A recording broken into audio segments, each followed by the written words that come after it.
शानदार तेजी के साथ हफ्ते की शुरुआत और दमदार एक्शन बाजार दिखाते हुए दिन की ऊंचाइयों के बेहद करीब और कुछ बेहद अहम लेवल के नजदीक। आखिरी 1.5 घंटे में यही मजबूती बरकरार रहेगी या और बढ़ेगी या फिर आएगी मुनाफा वसूली, और क्या करें कल की तैयारी, खासतौर से तब जब आज रात अमेरिकी बाजार हैं बंद। तो आइए, स्वागत है आप सबका फाइनल ट्रेड में। नमस्कार, मैं हूं अनिल सिंह जी। और नमस्कार, मैं हूं दीपांशु भंडारी। सुबह से ही बढ़िया मूड माहौल बाजार का बना हुआ है और अभी भी आप देख रहे हैं अच्छा एक्शन है।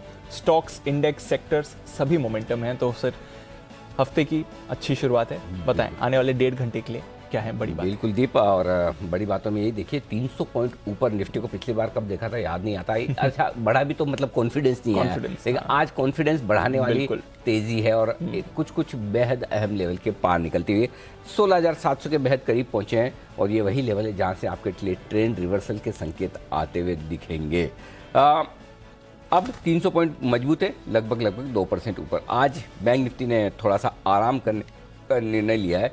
36,000 के ऊपर निकलकर टिकने की मुश्किल आती दिख रही है, लेकिन 35,900 के आसपास अब भी 300 पॉइंट मजबूत बैंक निफ्टी है। सेंसेक्स 4 अंकों में उछलता हुआ बड़े दिनों बाद 1000 पॉइंट से ज़्यादा की तेजी यहाँ पर आपको दिखेगी। जो उछाल आती दिख रही है वो तीनों सेक्टर है जो हमारे सबसे पसंदीदा है, ऑटो, बैंक और रियल एस्टेट, जहाँ से बढ़िया तेजी आती दिख रही है। एक और सेक्टर का नाम नहीं लिखा, वो भी मजबूत है, टेक्सटाइल का, जहाँ पर बढ़िया है। और चौथा है कंजम्पशन का, वहाँ पर भी खरीदारी होती दिख रही है। अमेरिका बंद है, ऐसा हमेशा बंद रहे, हमें कोई फर्क नहीं पड़ता। अगर उनके फ्यूचर्स 250 पॉइंट ऊपर रहे तो उससे ज़्यादा कुछ नहीं चाहिए। तो 250 पॉइंट ऊपर अगर अमेरिका में आज कारोबार होता तो बेहद मजबूती का होता, ये डाउ फ्यूचर से आपको समझ में आएगा। और यूरोप आधा से 1% की तेजी दिखाने में अब तक कामयाब होते हुए दिख रहे, तो ऑल इज वेल। ये इंटरेस्टिंग थी है, लंबे वीकेंड से पहले 6 दिन की तेजी, लंबे वीकेंड से पहले डेज हाई पर आप बंद हुए, और छुट्टी वाले भी दिन आपके फ्यूचर्स ट्रेड कर रहे हैं, वो भी 250 अंक ऊपर। ये कॉन्फिडेंस किस चीज का आ रहा है वहाँ? कॉन्फिडेंस शायद इस चीज का हो सकता है कि कल अमेरिका में जो राष्ट्रपति बाइडेन की मीटिंग होने वाली पावेल साहब के साथ में महंगाई को काबू में करने को लेकर, शायद बाजार उस मीटिंग को लेकर उत्साहित या पॉजिटिव है कि हो सकता है कि उस मीटिंग में कुछ ऐसा निकल कर आए जो शायद बाजार को पसंद आए। वो क्या हो सकता है, कैसे हो सकता है, वो तो हमें नहीं पता, लेकिन और तो कोई ट्रिगर दी पैसे छुट्टी के दिन और क्या देखोगे, सैटरडे संडे और वीकडे में ढंग से काम नहीं करते वो लोग। करेक्ट, शनिवार रविवार को क्या करेंगे, और सोमवार की फिर आज 3 दिन की लंबी छुट्टी में तो 2 दिन पहले से काम करने का मूड खत्म हो जाता है और 2 दिन आने के बाद तक नहीं बनता। सब जगह ऐसा नहीं, अपने यही ऐसे हैं सारे लोग सब जगह ऐसे ही है तो वैसा हाल है। तो इसलिए ठीक है, अगर कॉन्फिडेंस है, कंफर्ट है, तो थोड़ा थोड़ा ये है कि एक चीज जो दीप दिख रही है, जिस वजह से भी अमेरिकी फ्यूचर्स आपको मजबूत दिख रहे हैं, वो ये कि आप देखिए पिछले हफ्ते भर में 2 बहुत इंपॉर्टेंट चीज हुई है। एक, जिस वजह से सबसे ज्यादा लोग परेशान रहते थे, वो था बाजार का उतार चढ़ाव। एब्सोल्युट। तो अमेरिका का उतार चढ़ाव कम हो गया, और दूसरा ये उतार चढ़ाव कम होने का कारण भी ये हो सकता है और मूड अच्छा होने का कारण भी, और वो ये है कि बुरी खबरें आना कम हो गई, बंद हो गई, है ना।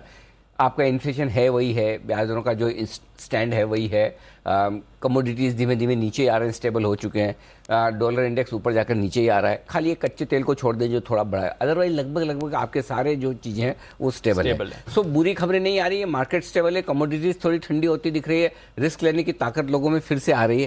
तो ये सारे फैक्टर्स हैं जो अमेरिकी बाजार को मजबूत रखे हुए और लंबे वीकेंड के बाद। और इस बार देखिए अमेरिका का 8 हफ्तों बाद पॉजिटिव हुआ है, लेकिन क्या दमदार तरीके से हुआ, 5 के 5 दिन तेजी। बिल्कुल। तो मूड माहौल बदल तो रहा है, ये बात पक्की है। और अब मेरा ये समझना है कि 30,500 31,000 के आसपास जो डाउन लो बनाया है, वो फिर आप आसानी से नहीं तोड़ेंगे। इतना आप मना तो नहीं कर सकते, वहां नहीं जा सकते हैं। कोई भी ऐसी खबर आ जाए जो आपको हमें पता नहीं, वो तो एक अलग चीज है। बट ऐसा लग रहा है कि वहां एक बढ़िया बेस हमारे बाजार भी बना चुके हैं, अमेरिका के बाजार भी बना चुके हैं। और आज मेरी अब 9:15 बजे के बाद 3:30 बजे पर नजर है, सिर्फ यहीं बंद कर दीजिए आप ये लेवल ना। सुबह मेरा बस चले तो ये 1.5 घंटे का बंद करा के, ताकि बढ़िया क्लोजिंग मिल जाए कल के लिए।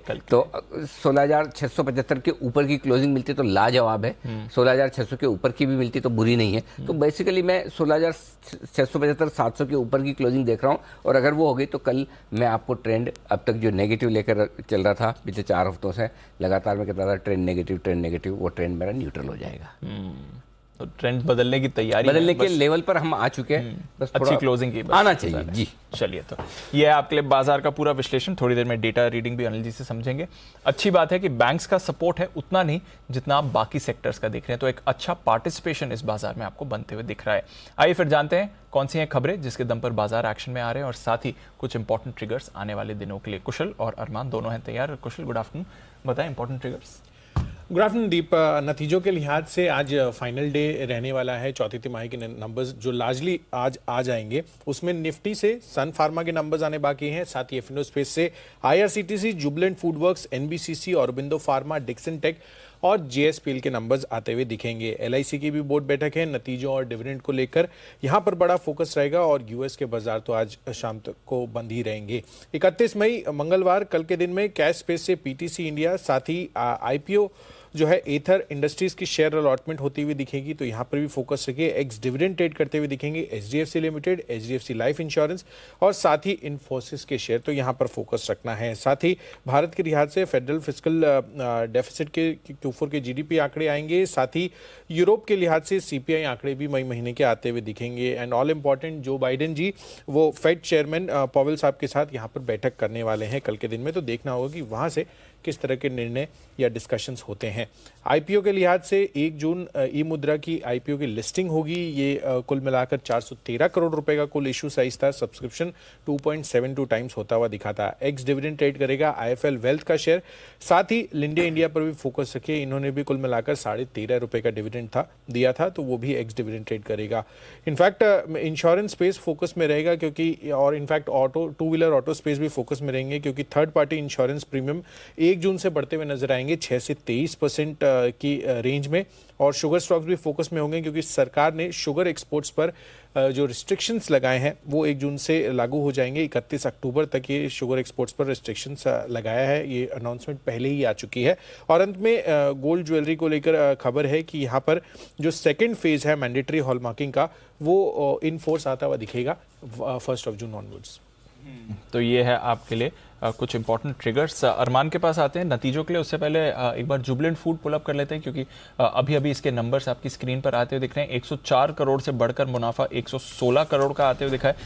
बिल्कुल अनुमान मुताबिक हमने 115 करोड़ का अनुमान लगाया था, तो बैंग ऑन एस्टिमेट्स आए हैं।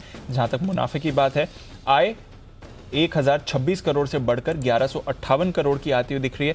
अगेन बैंग ऑन एस्टिमेट्स हमारा 1160 करोड़ की आय का अनुमान था, तो एग्जैक्टली एज पर एस्टिमेट्स आपको आय और मुनाफे का आंकड़ा आते हुए दिख रहा है। जहां तक जुबिलेंट फूड का सवाल है, समीर खेत्रपाल अब कंपनी के नए सीईओ एंड एमडी बन गए हैं। जो पहले अमेजॉन में थे, अब वो कंपनी के सीईओ एंड एमडी नियुक्त कर दिए गए हैं। ये भी आपके लिए एक खबर आती हुई दिख रही है।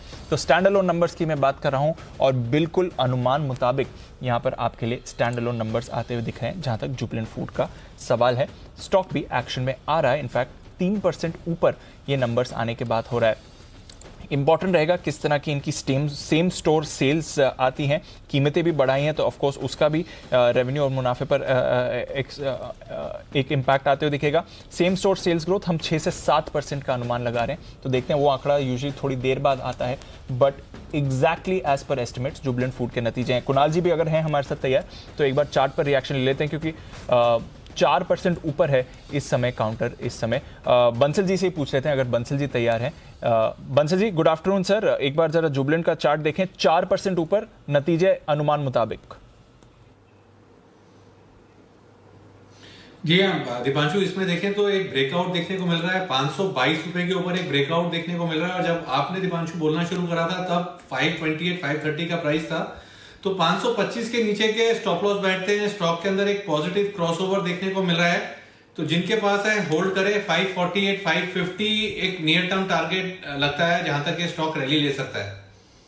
290 करोड़ का आया है आपका कामकाजी मुनाफा, हमारा अनुमान 290 करोड़। 25% के आए हैं आपके मार्जिन, हमारा अनुमान 25%। तो एग्जैक्टली अनुमान मुताबिक आए हैं।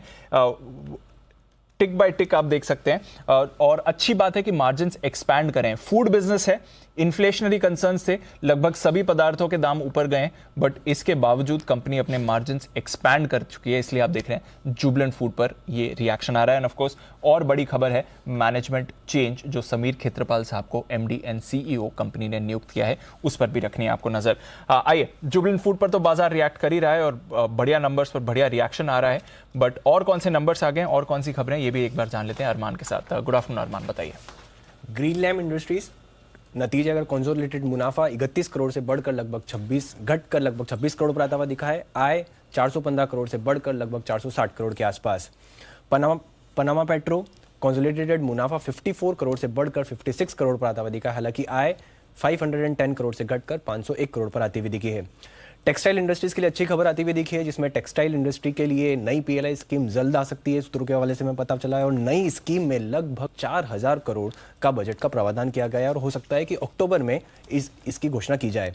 रानी इंजन वेल्व आउटलुक नेगेटिव से बदलकर क्रिसिल ने स्टेबल कर दिया है। और कुछ ब्लॉक डील्स हैं, जिसमें जोमेटो में 64 लाख शेयर्स के, नवनीत एजुकेशन में 20 लाख, क्रॉम्पटन ग्रीव्स में 8.5 लाख और अशोक लेलैंड में 8 लाख शेयरों के कई सौदे किए गए हैं। तो ये है आपके लिए कुछ इंपॉर्टेंट खबरें भी इस समय जहां पर एक्शन है। सर, जुबिलेंट 64 लाख शेयर, काफी बड़ा सौदा हुआ। तो आज खाने पीने के सारे शेयर एक्शन में है और एक्शन में हमारे सारे के सारे एक्सपर्ट जुड़ चुके हैं हमारे साथ इस वक्त। पूरा का पूरा एक्शन आपके लिए राकेश बंसल, सिमी भौमिक, सुमित बगड़िया, किरण यादव, मुदित गोयल और आशु मदान साहब हमारे साथ हैं तैयार। पहला बिगुल, आइए किरण जी के लिए, किरण का कमाल।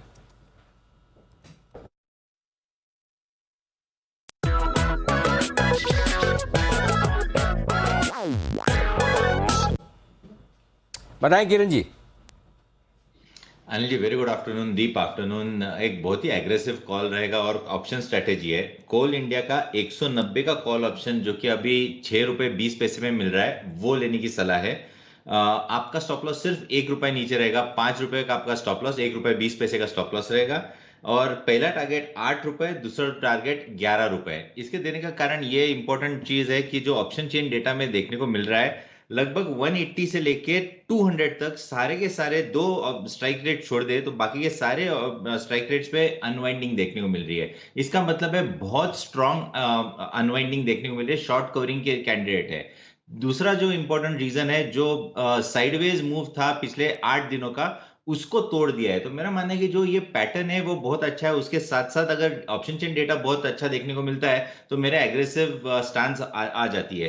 तो मेरा मानना है कि 190 का कॉल ऑप्शन जो कि अभी 6 रुपए 20 पैसे के मिल रहा है, 1 रुपए 20 पैसे का स्टॉप लॉस है, 8 से 11 रुपए का टारगेट्स रहेंगे। ट्रेडिंग स्टॉप लॉस का इस्तेमाल करना चाहिए, बाहर निकलने की जल्दबाजी नहीं करनी चाहिए। तो ये है आपके लिए कोल इंडिया पर राय आती हुई दिख रही है किरण जी की तरफ से। इस बीच Jubilant Food same store sales growth या फिर आप कह सकते हैं like to like for like growth, वो आई है 5.8% की। हमारा अनुमान 6% से 7% का था। तो अगेन ये भी अनुमान मुताबिक ही आंकड़ा आपको आते हुए दिख रहा है। तो अक्रॉस आप देखेंगे सारे अनुमान मीट कर रहे हैं जहां तक बात है जुबिलेंट फूड की, और इसलिए स्टॉक पर भी आपको वैसा ही रिएक्शन आते हुए दिख रहा है। 6.5% की तेजी बन रही है। इन्फ्लेशनरी एनवायरनमेंट में भी कंपनी के मार्जिन्स एक्सपैंड हो पाए हैं। ऑफकोर्स थोड़े प्राइस हाइक्स भी इन्होंने लिए थे, थोड़ा कॉस्ट ऑफसेट किया था, बट इस समय अच्छी सेम स्टोर सेल्स ग्रोथ, अच्छा कामकाजी परफॉर्मेंस, और इसलिए स्टॉक भी रिवॉर्ड आपको आते हुए दिखा रहा है इस समय। ये है आपके लिए जुबिलेंट फूड की कहानी। But of course Jubilant food की तरह और भी कई सारे काउंटर्स हैं जहां पर आज आपको बढ़िया मूव आती हुई दिखी है, और नजर रखिए इन सब काउंटर्स पर। मदरसन सुमी आज सुबह रेडार पर भी था, अच्छी मूव आ रही है। सुबह बाय कॉल भी आपने आती हुई दिखी थी मदरसन सुमी पर, और अब देखिए एक अच्छा स्पाइक भी इस काउंटर पर बना है। तो ये भी एक और स्टॉक है जो आपके रेडार पर होना चाहिए। हिमांशु जी की कॉल थी आज सुबह के ट्रेडिंग एक्शन में। अच्छी मूव आई है क्रॉम्पटन ग्रीव्स कंज्यूमर में भी, नतीजों के बाद ये रिएक्ट कर रहा है। रेन इंडस्ट्रीज में एक मूव आ रही है। आइए एक बार जरा इस स्टॉक के बारे में भी बात करें सुमित जी के साथ। Sumit ji good afternoon. Rain Industries radar पर है आज, बाकी मेटल्स और उससे जुड़ी कंपनीज का उतना अच्छा एक्शन नहीं है जितना रेन इंडस्ट्रीज में मूव दिख रहा है। सर जरा राय दें इस चार्ट पर। Good afternoon Deepanshu. Deepanshu, rain के अंदर मोमेंटम बना है, लोअर लेवल से रिबाउंड दिखा है, बॉलिंगर बैंड का मिडिल बैंड भी क्रॉस कर रहा है, तो स्टॉक यहाँ से बाउंस बैक दिखा सकता है और ऊपर में लग रहा है कि 170 रुपए से लेके 180 रुपए तक का बाउंस बैक रेन के अंदर यहाँ से ऊपर में देखने को मिल सकता है। तो जिन्होंने पोजीशंस बनाई है वो लोग होल्ड करें, कोई भी डिप आता है तो खरीदारी करें। 151 का नीचे में स्टॉप लॉस बनेगा और ऊपर में 170 180 ये लेवल इस बाउंस बैक में जल्दी ही रेन में देखने को मिलने चाहिए। दीपांशु, यहाँ पर एक बिगुल भी। आइए बिगुल सुमित जी के लिए, सुमित का super hit.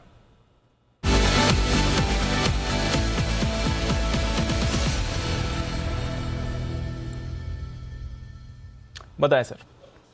Deepanshu, PSU banking stocks के अंदर मोमेंटम बनना स्टार्ट हो चुका है। मेरे को लग रहा है कि पीएसयू बैंकिंग स्टॉक्स में आज और अभी इस हफ्ते के अंदर एक बढ़िया मूव ऊपर की तरफ देखने को मिलना चाहिए। तो 207 का अभी भाव चल रहा है। स्टॉक का नाम है Canara bank. Canara bank 200 DMA level आज क्रॉस कर रहा है। पिछले 10-12 दिनों का हाई स्टॉक ब्रेक कर रहा है और मेरे को लग रहा है कि कैनरा बैंक यहां से 10 से 15 रुपए का मूव ऊपर की तरफ दिखाने को तैयार है। यहां पे सीएमपी पे खरीदारी करें, 199 रुपए का नीचे के अंदर स्टॉप लॉस लगाएं।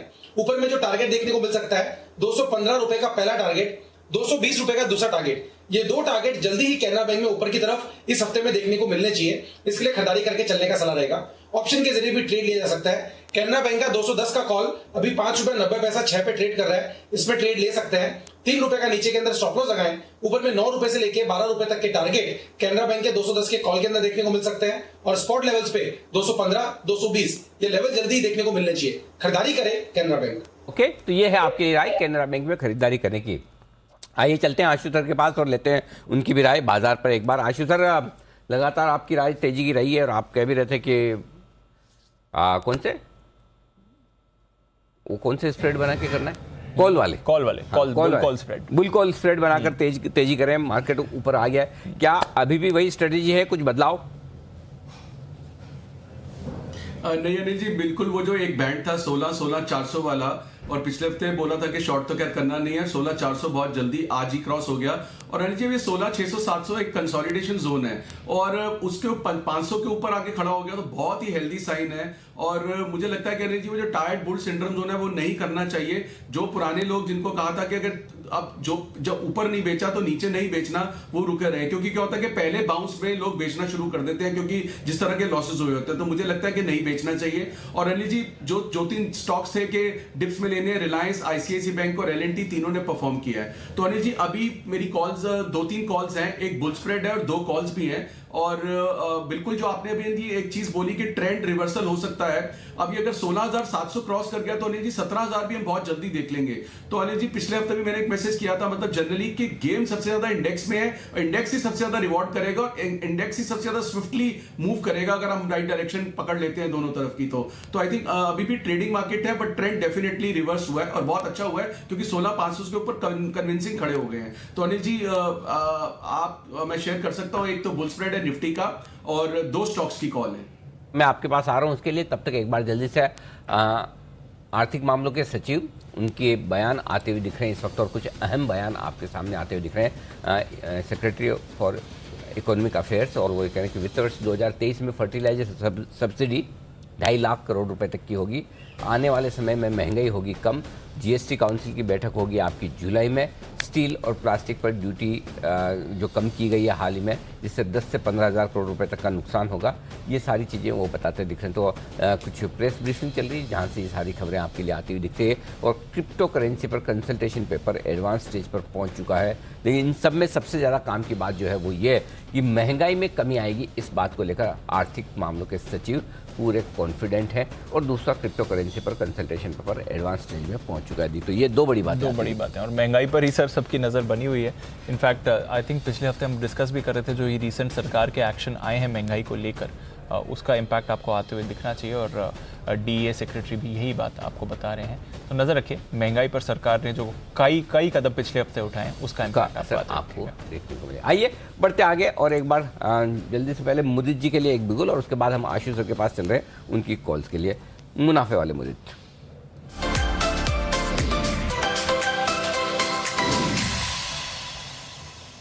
बताएं मुदित जी। Good afternoon Anil ji, good afternoon दीप। देखिए, यहाँ पर बाय करके चलना है M&M फाइनेंस 176.50 CMP है, ये स्पॉट लेवल है, यहाँ पर बाय करके चलेंगे।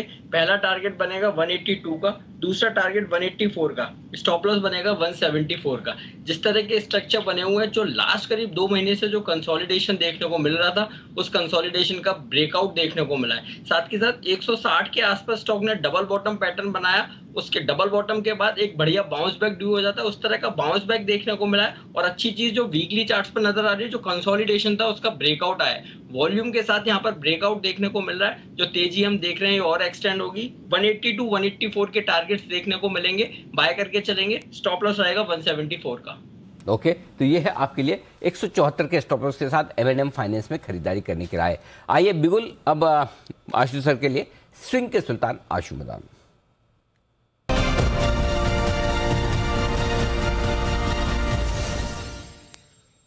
बताएं सर। अनिल जी, दो तो स्टॉक की कॉल है।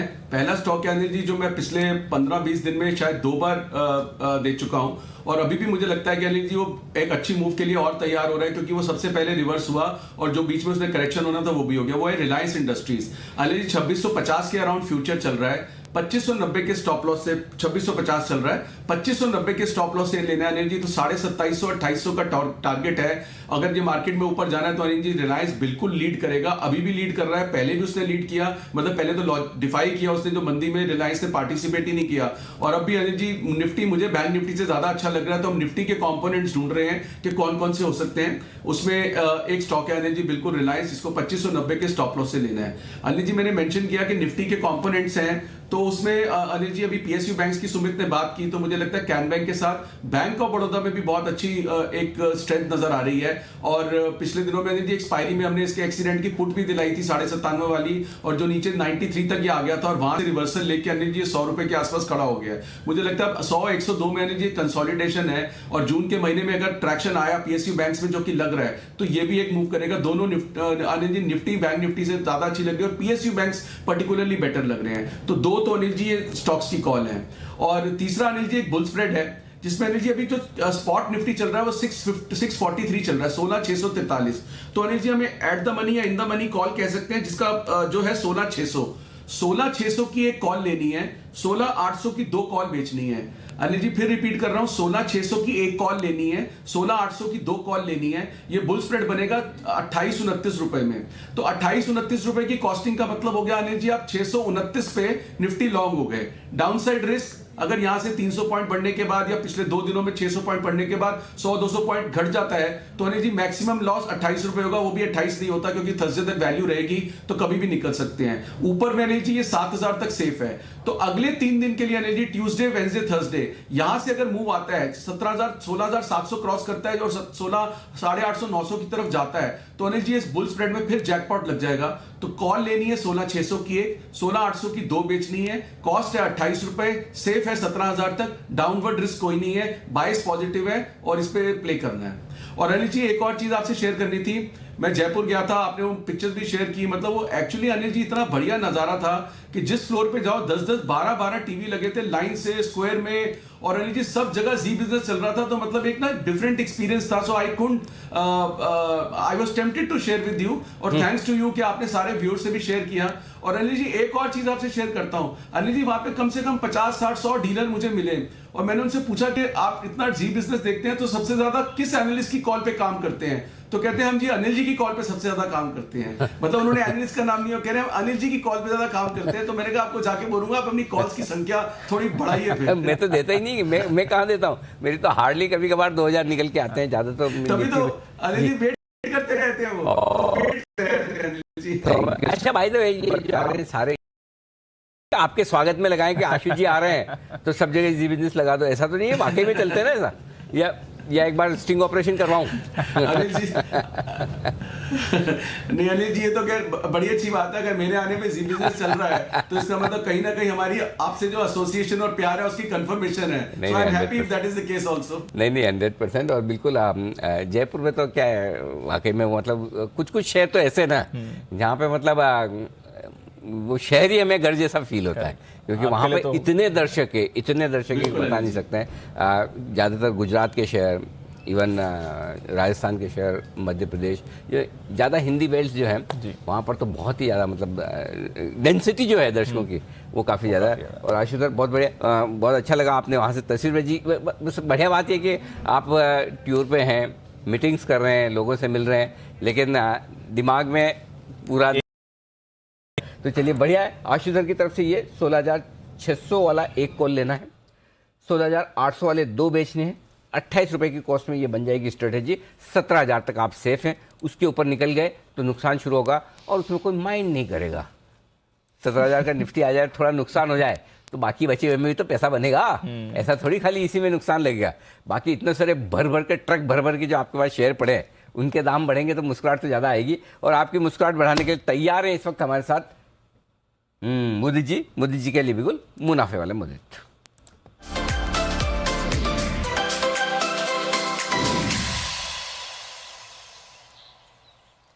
मोदी जी, आपने बिगुल की फरमाइश की थी या गलती से बच गया? अनिल जी देखिए, स्टॉक तो कोई है नहीं है, वो गलती से बचा, लेकिन मैं मुस्कुराहट जरूर दे सकता हूँ। वाह क्या बात है। वैसे ये बिगुल जानना चाहिए था सिमी जी के लिए, आगे आपकी तरफ मुस्कुराहट आप अपनी सिमी जी को भिजवा दीजिए, बिगुल हम सिमी जी के लिए बजा देते हैं।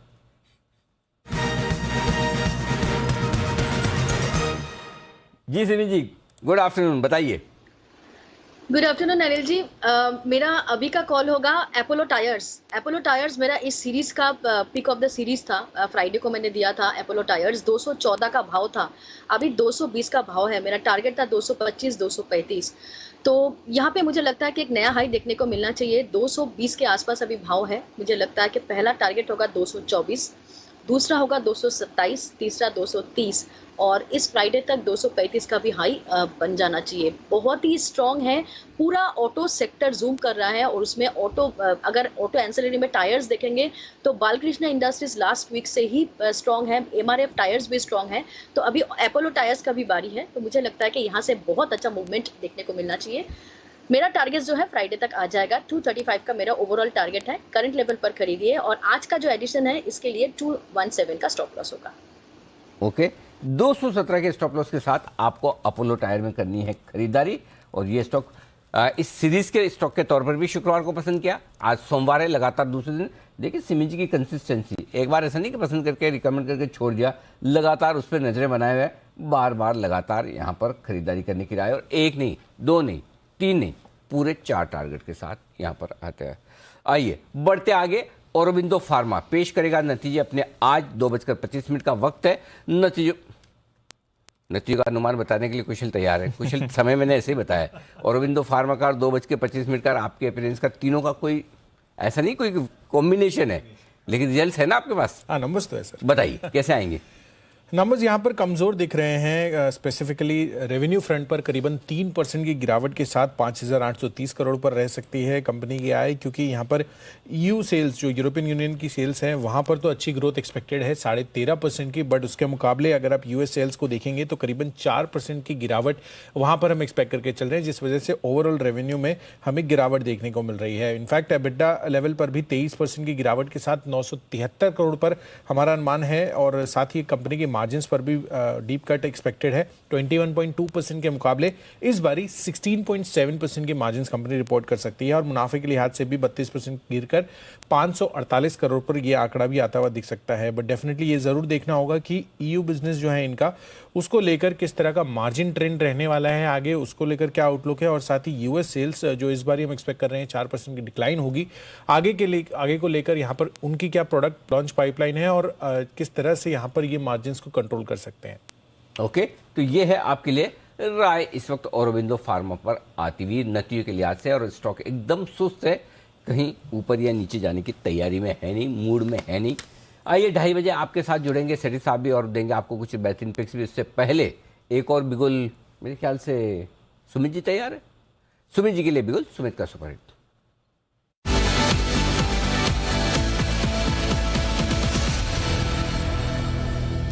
बताएं सुमित जी। स्टॉक रडार पे आया है, मार्केट्स के अंदर अच्छा मोमेंटम बना हुआ है, तो ये जारी रहेगा इस हफ्ते में। इसके लिए बाय का स्टॉक ही है और स्टॉक का अभी भाव चल रहा है 329.50। स्टॉक का नाम है BPCL। ऑयल मार्केटिंग कंपनीज में एक अच्छा खासा गिरावट के बाद ओवरसोल्ड लेवल से बाउंस बैक देखने को मिल रहा है, जिसमें पहला शुरुआत किया है बीपीसीएल ने। कल का परसों का हाई तो ब्रेक हो चुका है और पिछले कई दिनों की गिरावट के बाद ये मूव आया है, तो ये यहां से एक्सटेंड होगा 340 रुपया, 345 रुपया, ये इमीडिएट पुलबैक के और बाउंस बैक के बीपीसीएल में ऊपर के टारगेट होंगे। स्टॉक का जो नीचे में सपोर्ट है 320 रुपया, 321 रुपया, 321 के नीचे का स्टॉप लॉस लगा के बीपीसीएल में यहां पे सीएमपी पे खरीदारी करें और ऊपर में जो टारगेट देखने को मिल सकते हैं इसी हफ्ते के अंदर 340 रुपए से लेके 345 रुपए तक के टारगेट ऊपर में बीपीसीएल में देखने को मिल सकते हैं। ऑप्शन के जरिए भी यहां पे ट्रेड लिया जा सकता है। बीपीसीएल का 330 वाला कॉल 12 रुपए 25 पैसे पे अभी ट्रेड कर रहा है, इसको लेने का सलाह रहेगा। 8 रुपए का इसके अंदर स्टॉप लॉस, 16 रुपए से लेके 20 रुपए तक के टारगेट 330 के कॉल के अंदर देखने को मिल सकते हैं और स्पॉट लेवल्स में 340, 345 ये टारगेट।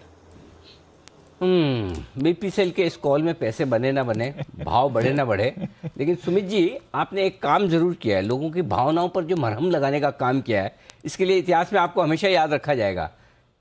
इस स्टॉक की तरफ कोई आदमी देखता भी नहीं है, आपकी नजर इनायत कैसे हुई?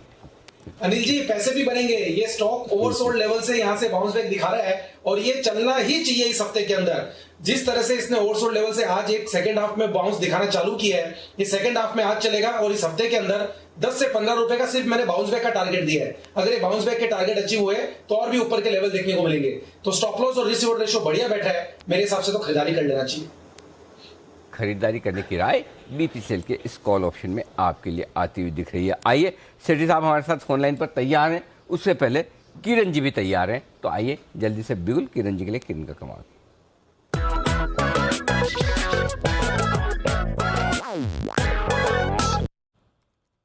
बताएं सर। अनिल जी बाय करके चलना चाहिए टाटा कंज्यूमर। टाटा कंज्यूमर में नीचे में एक कैंडलस्टिक पैटर्न, बहुत स्ट्रॉन्ग ट्रेंड रिवर्सल पैटर्न देखने को मिल रही है, जिसको हम आइलैंड रिवर्सल पैटर्न कहते हैं, और उसके बाद बहुत अच्छे वॉल्यूम्स के साथ इंट्राडे चार्ट्स पे एक अच्छा ट्रेंड रिवर्सल प्राइस पैटर्न देखने को मिल रहा है। अभी भाव चल रहा है 741-42 के आसपास, यहाँ बाय करना चाहिए। 734 का मेरा स्ट्रिक्ट स्टॉप लॉस रहेगा और कल के लिए मेरा टारगेट रहेगा 760, 763। तो 760 से लेके 763 के टारगेट्स के लिए लॉन्ग पोजीशंस टाटा कंज्यूमर में करने की सलाह होगी। ओके, तो ये है आपके लिए किरण जी की तरफ से टाटा कंज्यूमर में खरीदारी करने की राय। 734 का लगेगा स्टॉप लॉस, टारगेट 760 और 763 के आते हुए दिख रहे हैं। आज बड़े दिनों बाद दीप ऐसा लग रहा है सप्लीमेंट्री कॉफी वाला टाइम आ रहा है, बहुत सारे कॉल्स आ गए भाइयों और सिमी जी एक और हमारे साथ हैं बहनों में। तो मैं आपको बता दूं कि अगर मेरा पेज भर गया 3.5 में कॉल्स नहीं लूंगा, सप्लीमेंट्री लेने का विचार नहीं है, तो जिन जिनको कॉल्स देना पहले दे दे, एक बार पेपर फुल हो गया तो उसके बाद नहीं ले जाए, ठीक है रणदीप? बिल्कुल 100%, ताकि लोग एकदम अलर्ट हाई अलर्ट पे काम पे रहे। आइए तब तक सेठी साहब जुड़ चुके हैं हमारे साथ। हाँ बंसल जी क्या हुआ, कॉल आ गया तुरंत ही बोलते ही? हाँ अनिल जी बोलते ही आ गया अनिल जी कॉल। अभी इंतजार करो, सेठी साहब लाइन पे पहले से खड़े। सेठी साहब बोल दे तो अलग बात है, बाकी देखिए मैं लाइन क्रॉस करके ऐसे इधर उधर जाऊंगा नहीं। तो बिगुल सेठी साहब के लिए सदावार सेठी साहब की शॉर्ट टर्म पिक्स।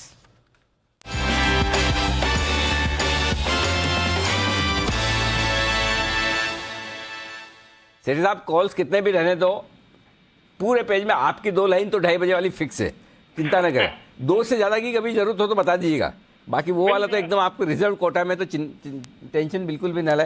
बताएं सर आज क्या इरादा है? बिल्कुल अनिल जी, जब पेज पूरा खाली होता है तब भी मेरे 2 कॉल आ जाते हैं, तो आज तो भरती है, तो बिल्कुल दिक्कत बनता है। बिल्कुल बिल्कुल बताएं सर। अनिल जी देखिए बाजार में एक दमदार तेजी है, और आज तो क्या है, अमेरिका रात को बंद है, आज वहाँ काम नहीं हो रहा है, तो भारत के लिए तो खेलो इंडिया खेलो हो रहा है आज। तो अब हमको आज अमेरिका के बाजार को रात को देखने की जरूरत नहीं है। बाकी अनिल जी 2 कॉल्स है, एक कैश मार्केट का स्टॉक है जिसमें खरीदारी करनी है, और एक F&O का स्टॉक है। ओके, कैश और F&O मिक्स, बताएं सर। अनिल जी जो कैश मार्केट का स्टॉक है वो स्टॉक वापस से एक मिड कैप आईटी स्टॉक है, सिग्निटी टेक्नोलॉजीज, जो कि अभी 468-69 के लेवल पे ट्रेड करता है। पिछले 2 दिनों से, मतलब आज सुबह को भी काउंट करके और फ्राइडे को मैंने 2 आईटी स्टॉक्स ही रिकमेंड करे, न्यूजन सॉफ्टवेयर था, सोनाटा सॉफ्टवेयर था, जो दोनों ही अच्छा करे, और बाकी भी जो इन दिनों सुझाए गए मिड कैप स्टॉक्स में बहुत ही अच्छी तेजी हुई है। तो नाम तो कई सारे हैं, तो वो मैं नहीं दूंगा। पर अनिल जी ये सिग्निटी टेक्नोलॉजीज एक जबरदस्त कंपनी है, पहले कई बार मैंने भी रिकमेंड किया और संदीप ने भी कई बार इसको रिकमेंड किया हुआ, मुझे याद है। ये company software testing services provide करती है, जो कि फिर आर्टिफिशियल इंटेलिजेंस और मशीन लर्निंग इस तरह का इस कंपनी का कारोबार है। नॉर्थ अमेरिका की सबसे बड़ी इंडिपेंडेंट सॉफ्टवेयर टेस्टिंग कंपनी है और इस कंपनी के 82% रेवेन्यूज अमेरिका से आते हैं, यूएस से आते हैं और 500 फॉर्च्यून 500 कंपनीज में से 50 कंपनीज को कैटर करती है। सॉलिड फंडामेंटल्स है और ये खास बात यह कि अभी ये जिन लेवल्स पे मिल रहा है स्टॉक बहुत ही सस्ते वैल्यूएशन पे आ गया, 14 के मल्टीपल पे स्टॉक ट्रेड करता है। सॉलिड फंडामेंटल्स है, रिटर्न रेशियोज बहुत ही अच्छे हैं, return on capital employed 25%, almost zero debt company है। और अब पिछले 1-2 दिन से हम देख रहे हैं आईटी स्टॉक्स में एक अच्छी चाल आई है। मुझे लगता है ये सब स्टॉक्स यहाँ से, जो कि इनके ईयरली हाइज देखेंगे तो अभी भी यहाँ से 40-50% ऊपर के हाइज है, 678 के इसके भी एनुअल हाइज है। मुझे लगता है इस स्टॉक को खरीदना चाहिए। शॉर्ट टर्म में ही मेरे इसमें टारगेट है 490 के, स्टॉप लॉस रखना है 460 रुपए का। ओके, 460 के स्टॉप लॉस, 490 के टारगेट के लिए करें खरीदारी। सिग्निटी टेक में ये राय है आपके लिए सेठी साहब की तरफ से आज का पहला स्टॉक। और सेठी साहब ने जैसा कहा कि एक कैश एक फ्यूचर, तो इसका मतलब ये है कि दूसरा वाला स्टॉक फ्यूचर का है। सेठी साहब बताएं कौन सा शेयर चुना है आपने एफएनओ से? एफएनओ से अनिल जी अभी जो सेकंड हाफ की स्टोरी मुझे मेटल की स्टोरी नजर आ रही है और मेटल सेक्टर पे डिपेंडेंट एक स्टॉक रेन इंडस्ट्रीज जो कि अभी 161 के लेवल पे जून फ्यूचर्स ट्रेड करते हैं। ये भारत की एक लीडिंग सीपीसी यानी कैल्साइन पेटकोक बनाने वाली कंपनी है जिसकी 2 मिलियन टन की कैपेसिटी है। फिर कोलतार भी इनका एक बड़ा बिजनेस है और एक बड़ा सेगमेंट है। ग्लोबली प्रेजेंट कंपनी है, बहुत सारा मतलब सिग्निफिकेंट बिजनेस इनका यूएस से आता है और यूएस में मतलब और दुनिया भर में ये जो इनकी जो प्रोडक्ट है उसके प्राइसेस एल्यूमिनियम की प्राइसेस पे बहुत डिपेंडेंट होते हैं और पिछले 1-2 दिन से हम देख रहे हैं एल्यूमिनियम में वापस से एक बहुत अच्छी चाल देखने को मिली है। आज भी अभी सेकंड हाफ में आप देखेंगे तो हिंडाल्को नाल्को वगैरह अच्छा कर रहे हैं, तो उसका एक इनडायरेक्ट इंपैक्ट रेन इंडस्ट्रीज में भी आना चाहिए। फिर सीमेंट का कारोबार है अच्छा खासा, 4 मिलियन टन की कैपेसिटी है, बैलेंस शीट क्वालिटी बहुत अच्छी हो गई है, डेट रिडक्शन पे कंटिन्यूड फोकस है और इसमें एफआईएस डीआईएस भी अच्छी खासी हिस्सेदारी रखते हैं। उसमें मोनिस पाबराई जो कि एक रिनाउंड अमेरिकन इन्वेस्टर है वो अराउंड 7.55% स्टेक ओन करते हैं। फिर डोली खन्ना जी का भी 1.02% स्टेक है और मार्च क्वार्टर में बहुत ही दमदार नतीजे थे। 313 करोड़ का पैट था जो कि पिछले साल मार्च क्वार्टर में 231 करोड़ के सामने था और अगर आप दिसंबर क्वार्टर से देखेंगे तो वहां 71 करोड़ के नुकसान के सामने 313 करोड़ का पैट था।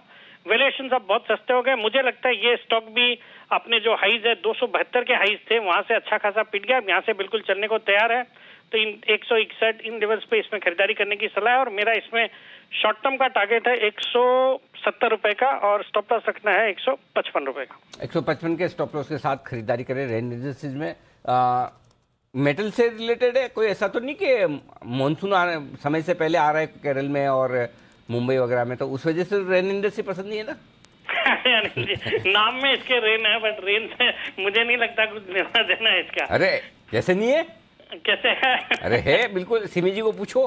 सिमी जी ने एक बार रिकमेंड किया था मस्ती की पाठशाला में, बोले मुझे मानसून वो याद है, वो याद है। मुझे मानसून सीजन बहुत पसंद है इसलिए मैं रेन इंडस्ट्री रिकमेंड करी। सिमी जी आपने कहा था कि वैलेंटाइन डे का पिक था शायद, वैलेंटाइन डे का पिक था। सिमी जी बताइए। हाँ वैलेंटाइन, ओ गजब है, मैं तो मस्ती की पाठशाला बोल रहा था, इनको वैलेंटाइन सेठी साहब को सब याद है, सब याद है। वैलेंटाइन डे का डे भी याद है, ओकेजन भी याद है, पिक भी याद है। सिमी जी आपने रिकमेंड किया था ना? जी बिल्कुल, और रिकमेंडेशन का जो रीजन बताया आपने ना वो बिल्कुल सही बताया। मैंने वही रीजन दिया था कि रेन इंडस्ट्रीज मुझे इसलिए अच्छा लग रहा है क्योंकि रेनी सीजन मुझे पसंद है। वाह, वो लॉजिक गजब था और कुछ नहीं था। हाँ गजब का लॉजिक था वो आपका, वो मस्ती की पाठशाला तक ठीक है, ऐसा नहीं है। हाँ बिल्कुल वहां तक ठीक है, एकदम परफेक्ट है। अच्छा मुदित जी कुछ कह रहे हैं, मुदित जी के लिए बिल्कुल सेठी साहब बहुत बहुत शुक्रिया आपका। जी मुदित जी बताएं सर। सर मेरे लिए बिगुल बजा दीजिए। बिगुल तैयार है सर, बिल्कुल आपके लिए मुनाफे वाले मुदित बिगुल आपके लिए।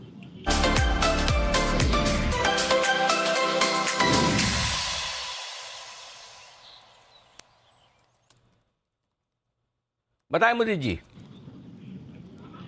हाँ जी, बहुत बड़ा ब्रेकआउट चार्ट्स पर होता हुआ नजर आया है। सबसे पहले ये कहूंगा कि शॉर्ट टर्म और लॉन्ग टर्म सारे मूविंग एवरेजेस के ऊपर ये काउंटर निकल गया है। 4.5% की तेजी सुबह से काउंटर ने दिखाया है, लेकिन अभी भी बाइंग अग्रेसिव होती हुई नजर आ रही है। यहाँ पर बाय करके चलना है बाटा। 1873 रुपए CMP है, यहीं पर लॉन्ग करके चलने की सलाह दे रहे हैं। पहला टारगेट बनेगा 1900 का, दूसरा टारगेट बनेगा 1915 का, स्टॉप लॉस बनेगा 1860 का। ठीक है, जिस तरह के चार्ट्स बने, जो कंसोलिडेशन था वो ब्रेकआउट तो हुआ ही हुआ है। साथ के साथ अगर डेरिवेटिव डाटा में देखेंगे 5.5-6% के OI एडिशन के साथ पहले दूसरे दिन सीरीज के पहले दूसरे दिन बाइंग देखने को मिल रही है, वॉल्यूम के साथ बाइंग नजर आ रही है। चार्ट्स पर कोई हर्डल है ही नहीं। 1900 और 1910 तक के अपसाइड मूव जल्द देखने को मिलेंगे, तो बाटा को छोड़ना नहीं चाहिए, बाय करके चलेंगे। स्टॉप लॉस बनेगा 1860 का। ये आपके लिए बाटा, जहां पर आपको करनी है खरीदारी मुदित जी की तरफ से। कंजम्पशन स्टॉक्स पर रखिए नजर। पर आइए, थोड़ा डिले हो गया है, पर चलते हैं अनिल जी के पास इस समय की मार्केट स्ट्रैटेजी के लिए।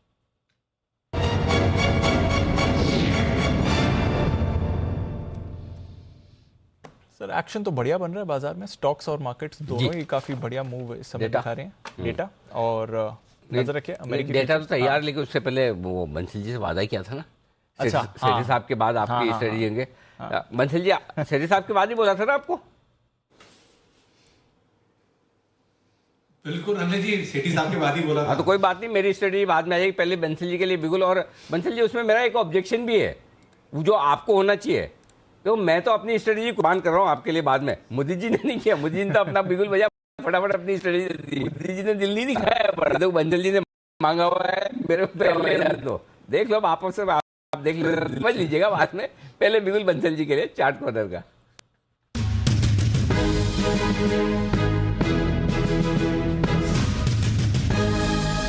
Sir. Anil ji, chart corner pick है चोलामंडलम इन्वेस्टमेंट। इसमें नतीजों के बाद स्टॉक के अंदर गिरावट देखने को मिली थी और आज एक नेकलाइन टूटी है। परफेक्ट कैंडिडेट है शॉर्ट कवरिंग का, परफेक्ट कैंडिडेट है फ्रेश लॉन्ग्स का। तो चोलामंडलम इन्वेस्टमेंट को अनिल जी खरीदने की राय है। 665, 665 का स्टॉप लॉस है। 688 से लेकर 695 के टारगेट के लिए चोलामंडलम इन्वेस्टमेंट है चार्ट कॉर्नर पिक। और अनिल जी, जिस तरीके से अभी आपने प्रेशर बनाया था कि कागज खत्म हो गया तो कॉल नहीं लेंगे, तो अनिल जी लर्निंग हो रही है वर्किंग अंडर प्रेशर की। और जैसे अभी मोदी जी भी घुस गए बीच में, तो दोबारा कोई दिल्ली बॉम्बे वाला ना घुसे। तो अनिल जी, इसी बिगुल में दूसरी कॉल भी ले लीजिए। मेरा पास दूसरा चार्ट कॉर्नर पिक भी है, और वही ये भी अनिल जी फ्रेश लॉन्ग और शॉर्ट। मेरा दूसरा चार्ट कॉर्नर पिक, इसमें खरीदारी की राय है। स्टॉप लॉस है 338, 338 का स्टॉप लॉस है। 355 से लेकर 357 के टारगेट के लिए DLF है दूसरा पिक। तो अनिल जी, एक ही बिगुल में दो पिक्स दे दिए हैं। अब कागज कम भी बढ़ेगा तो अपना काम तो हो गया नहीं। बिल्कुल चिंता न करें, मैं भी स्मार्ट हूँ बंसल जी।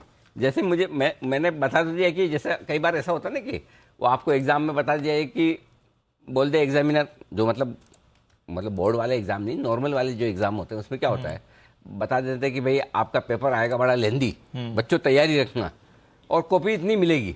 तो फिर क्या करते हैं, हम हैंड राइटिंग छोटी कर देते हैं। तो मैंने भी है ना बंसल जी, मैंने बोलने के बाद मैं समझ गया आप लोग ऐसे ही करोगे, तो मैंने हैंड राइटिंग बहुत छोटी कर दी। लाइए देखते किसके आपके कॉल्स खत्म होते हैं, मेरा पेपर खत्म होता है। मुकाबला बराबर का चलेगा। तब तक आइए, डिक्सन टेक, इसके रिजल्ट्स आ चुके हैं, 7% बढ़ चुका है। उसके बाद मैं स्ट्रेटेजी देता हूं आपको। मुनाफा 80 करोड़ से बढ़कर 118 करोड़ कामकाजी मुनाफा आया। ये बहुत मजबूत ऑपरेशनल परफॉर्मेंस आती दिख रही है डिक्सन टेक की। ये सरप्राइजिंग है, क्योंकि इतने बढ़िया नंबर्स की उम्मीद थी नहीं। लग रहा था कि रॉ मटेरियल कॉस्ट बढ़ने की वजह से इन पर भी दबाव बनेगा, लेकिन ऑपरेटिंग लेवल पर बहुत ही तगड़ी परफॉर्मेंस। मुनाफा 44 करोड़ से बढ़कर 63 करोड़ तक आता हुआ दिख रहा है। तो यह है दमदार परफॉर्मेंस डिक्सन की। 7.5% स्टॉक मजबूती के साथ। मार्जिन एक्सपैंड करें। हाँ, मार्जिन एक्सपैंड 4 से 4%, बड़ी बात है, बहुत बड़ी बात है, बहुत बढ़िया, अच्छी परफॉर्मेंस रही है कंपनी की तरफ से। कामकाजी मुनाफा बढ़कर आया है और मार्जिन एक्सपैंड हुए। तो अगेन जुबिलेंट के बाद दूसरा ऐसा स्टॉक जो इस एनवायरनमेंट में भी अपने मार्जिन मेंटेन कर पाया है। आइए, डिक्सन पर तो रहेगी नजर, पर एक बार सर स्ट्रैटेजी भी ले लेते हैं। तैयार है। हाँ, तो हम बात कर रहे थे जिसमें बीच में बंसल जी आ गए थे, वो वाली। हाँ, तो आइए, 16,640 के आसपास इस वक्त हम ट्रेड कर रहे हैं निफ्टी पर। बचे हुए समय के लिए सबसे इंपॉर्टेंट लेवल अगर कोई एक है तो वह है 16,600 का। ठीक है दीप, और 16,600 क्यों इंपॉर्टेंट है वो बता दूं। 16,600 के पुट पर 39 लाख शेयर हैं, 16,600 के कॉल्स पर 43 लाख शेयर हैं। ये 39 लाख शेयर पूरे के पूरे आज ही जुड़े हैं, 48 लाख शेयर बेसिकली। ठीक है, तो आपको 3 बजे तक 16,600 को होल्ड करना है। और अगर आज 16,600 के ऊपर की क्लोजिंग मिलती है तो बाजार बड़े ब्रेकआउट के संकेत दे रहा है। 16,700 के ऊपर की क्लोजिंग मिलती है तो मान लीजिए कि हो गया, है ना। नहीं तो फिर वो वैसा होगा जैसा आपको शुक्रवार को 16,350 मिला था, चाहिए थे आपको 16,400 की, थोड़ा सा नीचे मिली, करेक्ट, नेक्स्ट गैप से खुल गया। सो अभी आपके लिए अगर 16,600 के ऊपर बंद होते हैं बहुत बढ़िया, 16,600 के नीचे बंद होते हैं तो आप फिर 16,500 16,700 की रेंज में टाइम पास करेंगे। ओके, ठीक है, न 16,500 के नीचे जल्दी से जाएंगे, न 16,700 के ऊपर जल्दी से जाएंगे अगर 16,600 के नीचे बंद होते हैं तो। अगर 16,600 के ऊपर बंद हो जाते हैं बढ़िया है, तेजी का धीमे धीमे रुझान ऊपर की तरफ रहेगा। 16,700 के ऊपर बंद होने पर आप 17,000 की तरफ बढ़ेंगे। ये तीन चीजें ध्यान में रख लीजिए। तो सबसे बेस्ट क्लोजिंग 16,700 की होगी अगर मिल पाए तो। फिलहाल बचे हुए समय के लिए एक ही लेवल 16,600 के आसपास आपको 3 बजे तक इसको सपोर्ट करना है, होल्ड करना है। ठीक है, लेवल्स क्लियर कट आ गए। अब आइए बैंक निफ्टी 35,800 के आसपास है। आप संभावना दिख रही कि 35,500 के नीचे आप बंद नहीं होंगे। शुक्रवार की क्लोजिंग भी 35,600 के आसपास की है, ठीक है ना, 35,612-13 थी, 613। तो 35,500 600 आपके लिए स्ट्रॉन्ग सपोर्ट लेवल है आज। और ऊपर में एक चीज और क्लियर दिख रही थी कि आपको 36,000 के ऊपर भी आप बंद नहीं हो पाएंगे। हाँ, ये भी क्लियर है, तो दिख रहा है। हाँ। क्यों? 36,000 के कॉल ऑप्शन में 36 लाख शेयर है, 22 लाख शेयर आज ही दबाकर कॉल राइटिंग हुई है। जैसे निफ्टी में 16,600 पर पुट राइटिंग हुई है 48 लाख शेयर के, उतनी ही तगड़ी 36,000 की कॉल राइटिंग बैंक निफ्टी। मतलब निफ्टी को 16,600 के नीचे नहीं जाना, बैंक निफ्टी को 36 के ऊपर नहीं जाना है। यह एक परफेक्ट कॉम्बिनेशन बन रहा है। अब इन दोनों में से कौन किसको ऊपर नीचे करेगा वो देखने वाली बात है कि बैंक निफ्टी वापस से गर्म होकर कल निफ्टी को ऊपर खींच दे 16,700, या निफ्टी थोड़ा ठंडा होकर बैंक निफ्टी को और नीचे ले आए। देखते हैं क्या होता है, लेकिन 36,000 अपसाइड है। क्लोजिंग 35,500 के ऊपर की मिलेगी। तो बचे हुए समय के लिए रेंज बहुत क्लियर है, 35,500 36,000, सिंपल। Got it. ठीक है, ठीक है सर, तो ये है आपके लिए इस समय बाजार की स्ट्रैटेजी अनिल की तरफ से। यहाँ पर रखनी है आपको नजर। अच्छा एक्शन बन रहा है। आइए, और इस एक्शन में और कॉन्फिडेंस और बढ़िया पिक्स देने के लिए तैयार है हमारे साथ भसीन साहब।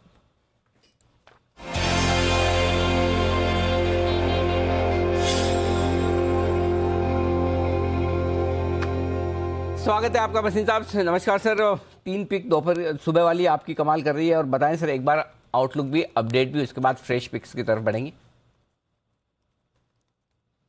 तो अनिल जी, जैसे मैंने आपको कहा था, real action is in mid caps, जहां पे बहुत लाइट पोजीशन है। देखिए अनिल जी, मार्केट का स्ट्रक्चर ऐसा है कि लोगों ने जो है ना थ्रो इन द टावल कर दिया था लास्ट वीक, और उस कारण से आपने एक्सपायरी बड़ी स्ट्रांग देखी। और अब मुझे लगता है 2 हफ्ते के लिए कोई ऐसी न्यूज नहीं है जो मार्केट को नई समझ या नई उसने प्राइसिंग कर रखी है। On the other hand results बहुत ही शानदार आ रहे हैं कई कंपनियों के, और मुझे लगता है कि ये जो इन्फ्लेशन और यील्ड्स का मामला है ये भी सुलझने वाला है। और साथ में आप देख ही रहे हैं कि there is a lot of pension funds जो यूएस में जिन्होंने कंस्ट्रक्टिव बाइंग है towards the end of the month. तो अभी मई खत्म नहीं हुआ, और मुझे लगता है कल के लिए एक और सरप्राइज हमें दिख सकता है, 200-300 पॉइंट और मुझे कोई दो राय नहीं कि यहाँ 17,000 शायद इस हफ्ते ही आ जाए तो बहुत बढ़िया होगा। आपके साथ चाय पीने की जल्दी मौका मिल जाएगा बंबई में। लेकिन अनिल जी, जैसे आपको कहा, टाटा पावर परसिस्टेंट सिस्टम तो मैं आपको बता नहीं सकता। उनका बैंकिंग सॉफ्टवेयर जो नया है, it can even take over Finacle. अगर आप इसका 1 साल का व्यू रखें तो ये शेयर 7,000 जाएगा। तो वो तीनों मेरे पिक्स हैं, persistent, Tata power and SRF. जहां आपको 5-6% मिल जाए, ट्रेडर बुक कर ले। लेकिन जो नहीं है ट्रेडर और रहना चाहे तो ये अच्छे शेयर हैं जहां आप उसका सब्सटेंस बन जाता है। अब आपके लिए 2 पिक्स है अनिल जी, आप कहें तो मैं शुरू करूं। बिल्कुल सर, बताएं प्लीज नई 2 पिक्स आज के लिए। तो अनिल जी देखिए, रिजल्ट्स हिंदुस्तान कॉपर के लाजवाब थे, best results ever in the history of the company. Dividend भी बहुत बढ़िया है। Hindustan copper is the 4th larger copper smelter. Copper ये टीसीआरसी नहीं करता इंडाल, इसके पास कॉपर माइंस हैं। और जो तरह के रिजल्ट्स हैं, जिस तरह का आउट परफॉर्मेंस है, इसका 100 रुपए में भाव बहुत ही नाजायज है। मेरे हिसाब से तो 125 का होना चाहिए, लेकिन आप 106 के लिए खेलिए। 93, 94, 95, 50 का स्टॉप लॉस, 106 से 108 का नियर टर्म टारगेट। दूसरा पिक होएगा डीवीज लैब। रिजल्ट बहुत शानदार थे, लेकिन कंपनी की कमेंट्री थोड़ी आई थिंक लोगों को समझ नहीं आई या पूरी तरह से पोर्ट्रे नहीं हुई। Divi's is one of the best outsourcers, और जिसको कहते हैं कैम्स का वर्क करता है। और मुझे कोई दो राय नहीं कि ये correction is an opportunity to buy. 3540-50 में लीजिए, स्टॉप लॉस ऑफ 3450। मुझे 3800 का भाव बहुत जल्दी दिखता है इन डीवीज लैब।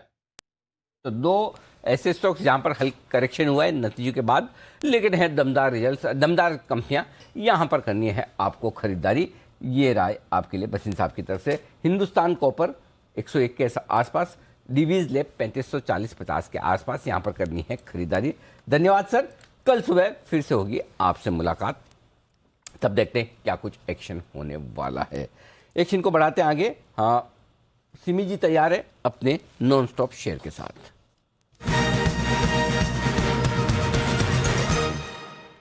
जी सिमी जी बताएं।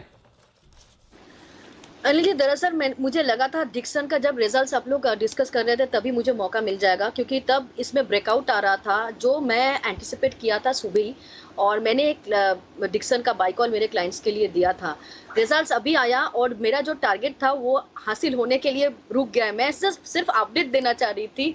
3750 से 3800 का मिनिमम टारगेट था, कॉल सुबह 3500 के आसपास दिया था, क्योंकि मुझे लग रहा था कि इसमें बॉटम बन चुका है।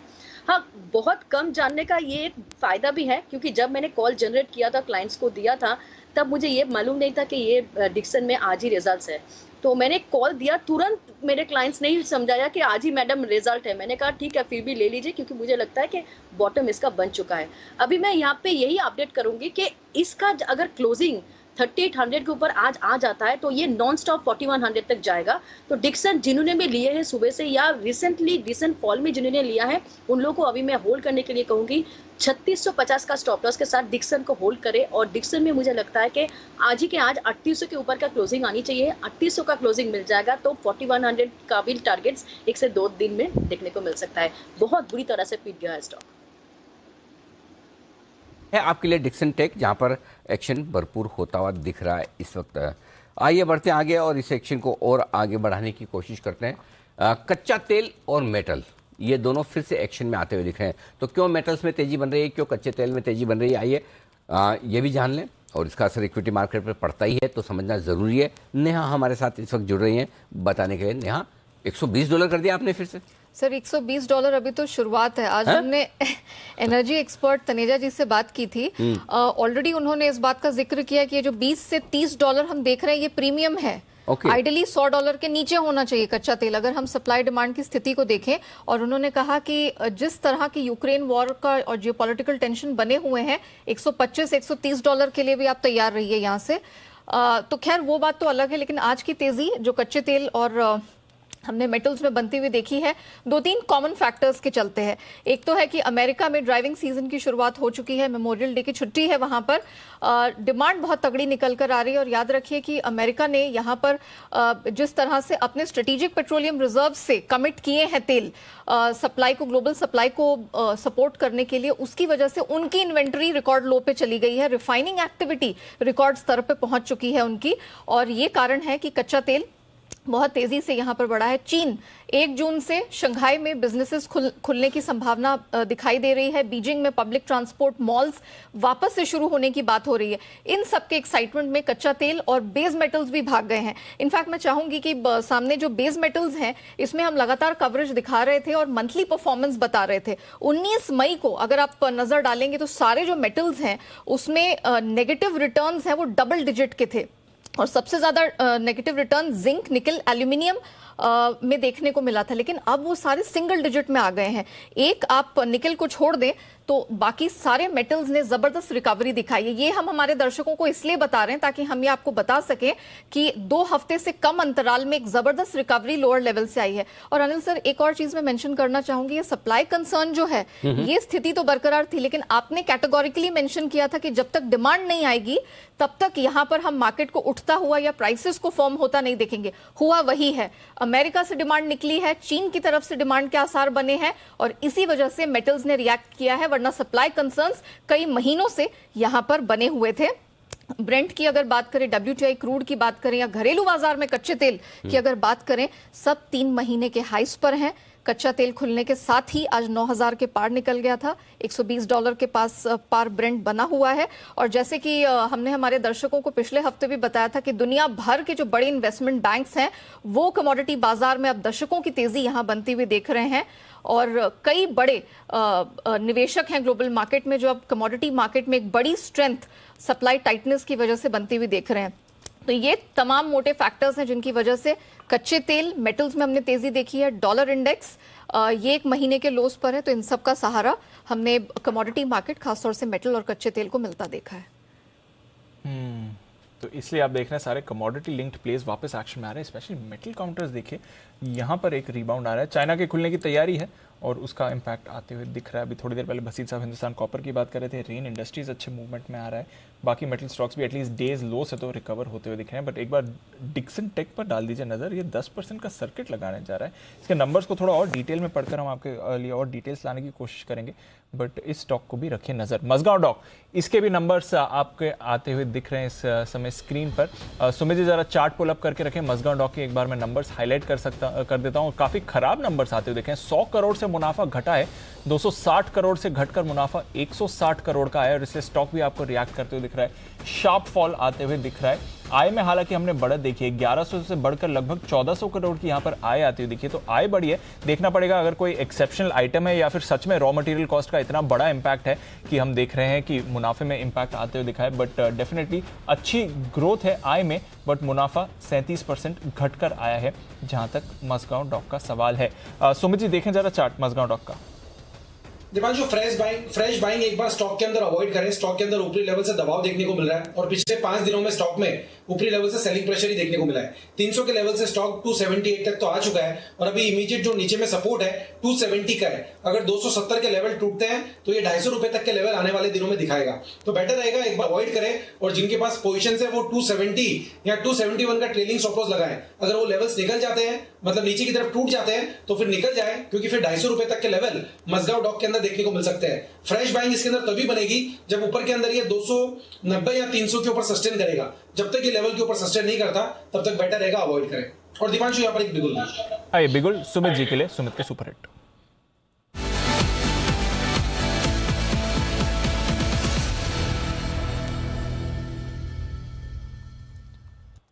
बताएं सर। दीपांशु, बाय का स्टॉक है। स्टॉक का भाव चल रहा है 102 रुपए 50 पैसे, 102 रुपए 60 पैसे। स्टॉक का नाम है एबी कैपिटल। एबी कैपिटल के अंदर एक अच्छी खासी गिरावट के बाद पिछले 7-8 दिनों से थोड़ा सा साइडवेज मूव देखने को मिला और अब ये स्टॉक बॉलिंगर बैंड का मिडल बैंड क्रॉस करके साइडवेज मूव जो था उसका ब्रेकआउट दिखा रहा है। तो मेरे को ऐसा लग रहा है कि एबी कैपिटल 2-4 दिनों के अंदर यहां से 8 से 10 रुपए का मूव ऊपर की तरफ दिखा सकता है। स्टॉप लॉस और रिस्क रिवॉर्ड रेशियो यहाँ पे बहुत बढ़िया बैठ रहा है, 99 रुपए 99। ये नीचे के अंदर स्टॉप लॉस लगाएं और ऊपर के अंदर जो लेवल देखने को मिल सकते हैं एबी कैपिटल के अंदर 108 रुपया, 110 रुपया, ये 2 लेवल इमीडिएटली शॉर्ट टर्म में पुल बैक बाउंस बैक के तौर पे देखने को मिल सकते हैं। 99 के स्टॉप लॉस से खरीदारी करें 108 से 110 के टारगेट्स के लिए। आपके लिए एबी कैपिटल जहां पर आपको करनी है खरीदारी। आइए एक बिगुल किरण जी के लिए, किरण का कमाल।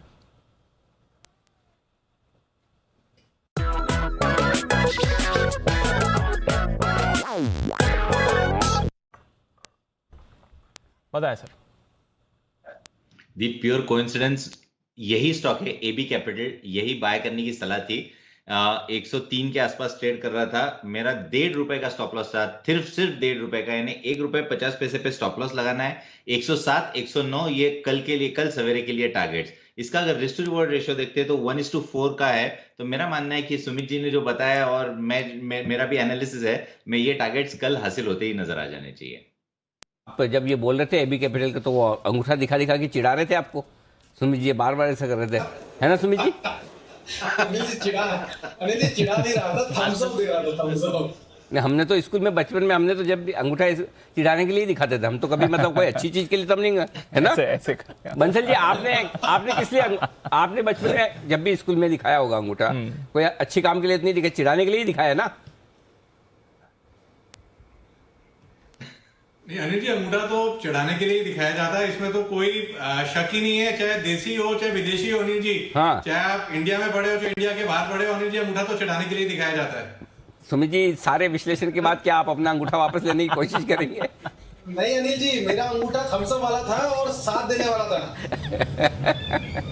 चलिए अंगूठा अब जो वो तरीका ही बदल गया, ये इमोजी आने के बाद में है। हाँ। मतलब बहुत सारी इमोजी का मतलब ही बदल गया। शुरू में मैं तो बहुत समय तक नहीं यूज ही नहीं करता था। मैं बोला किसी को दिखेंगे अंगूठा दिखाएंगे वो क्या सोचेगा, ये बाद में पता चला हमें बहुत सारे भेज रहे लोग अंगूठा दिखाते। फिर समझ में आया कि इसका मतलब ये है कि नहीं आप जो कर रहे हैं बढ़िया कर रहे हैं, बहुत बढ़िया, वेरी नाइस।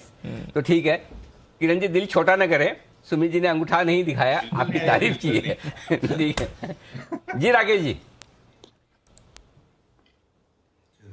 अनिल जी, एक तो अनिल जी बिल्कुल एग्री करता हूं अनिल जी, सुमित जी को मैं जानता हूं पर्सनली, उन्होंने चढ़ाने के लिए नहीं दिखाया हुआ अनिल जी, एक रूप भूल गए अंगूठे का, थम्स अप के लिए, चीयर अप के लिए भी अनिल जी दिखाया जाता है। और सुमित जी को तो अनिल जी हमारे बॉलीवुड वाले भी फॉलो करते हैं, जिस अंदाज में फोटो खींचते हैं अनिल जी। अब तो आपका जो साउथ इंडियन है ना, वो भी उस स्टाइल में फोटो खींच के डालते हैं अनिल जी। एक अगर कोई कतार में ना हो तो एक चार्ट कॉर्नर के बिगुल की भी गुजारिश है। कतार में तो कोई नहीं, लेकिन अब आपने बात बोल दी तो फिर सुमित जी को, सुमित जी आपने फॉर चेंज आपने इस बार बीच में फोटो खींचा, हमें बहुत अच्छा लगा। लेकिन जब भी वहां जाएं तो वो ज्वार भाटे का ध्यान में रखें, high tide low tide photo खिंचाने में जो आप वक्त लगाते होंगे, फ्रेम वेम सेट करने में, लाइटिंग वाइटिंग में, तब तक ऐसा ना हो कि मतलब लो टाइड से हाई टाइड हो जाए, वो जरूर ध्यान रखिएगा। जी सुमित जी। अनिल जी हर बार आप बोलते हो रोड के बीच, मैंने बोला इस बार बीच में ही फोटो खिंचाना तो बीच के बीच जाकर फोटो खिंचाया सुमित जी ने, लेकिन हाँ सावधानी रखिएगा जरूर। आइए बिगुल की फरमाइश किसकी है? चार्ट कॉर्नर कुणाल जी, राकेश जी कुणाल जी के लिए chart corner.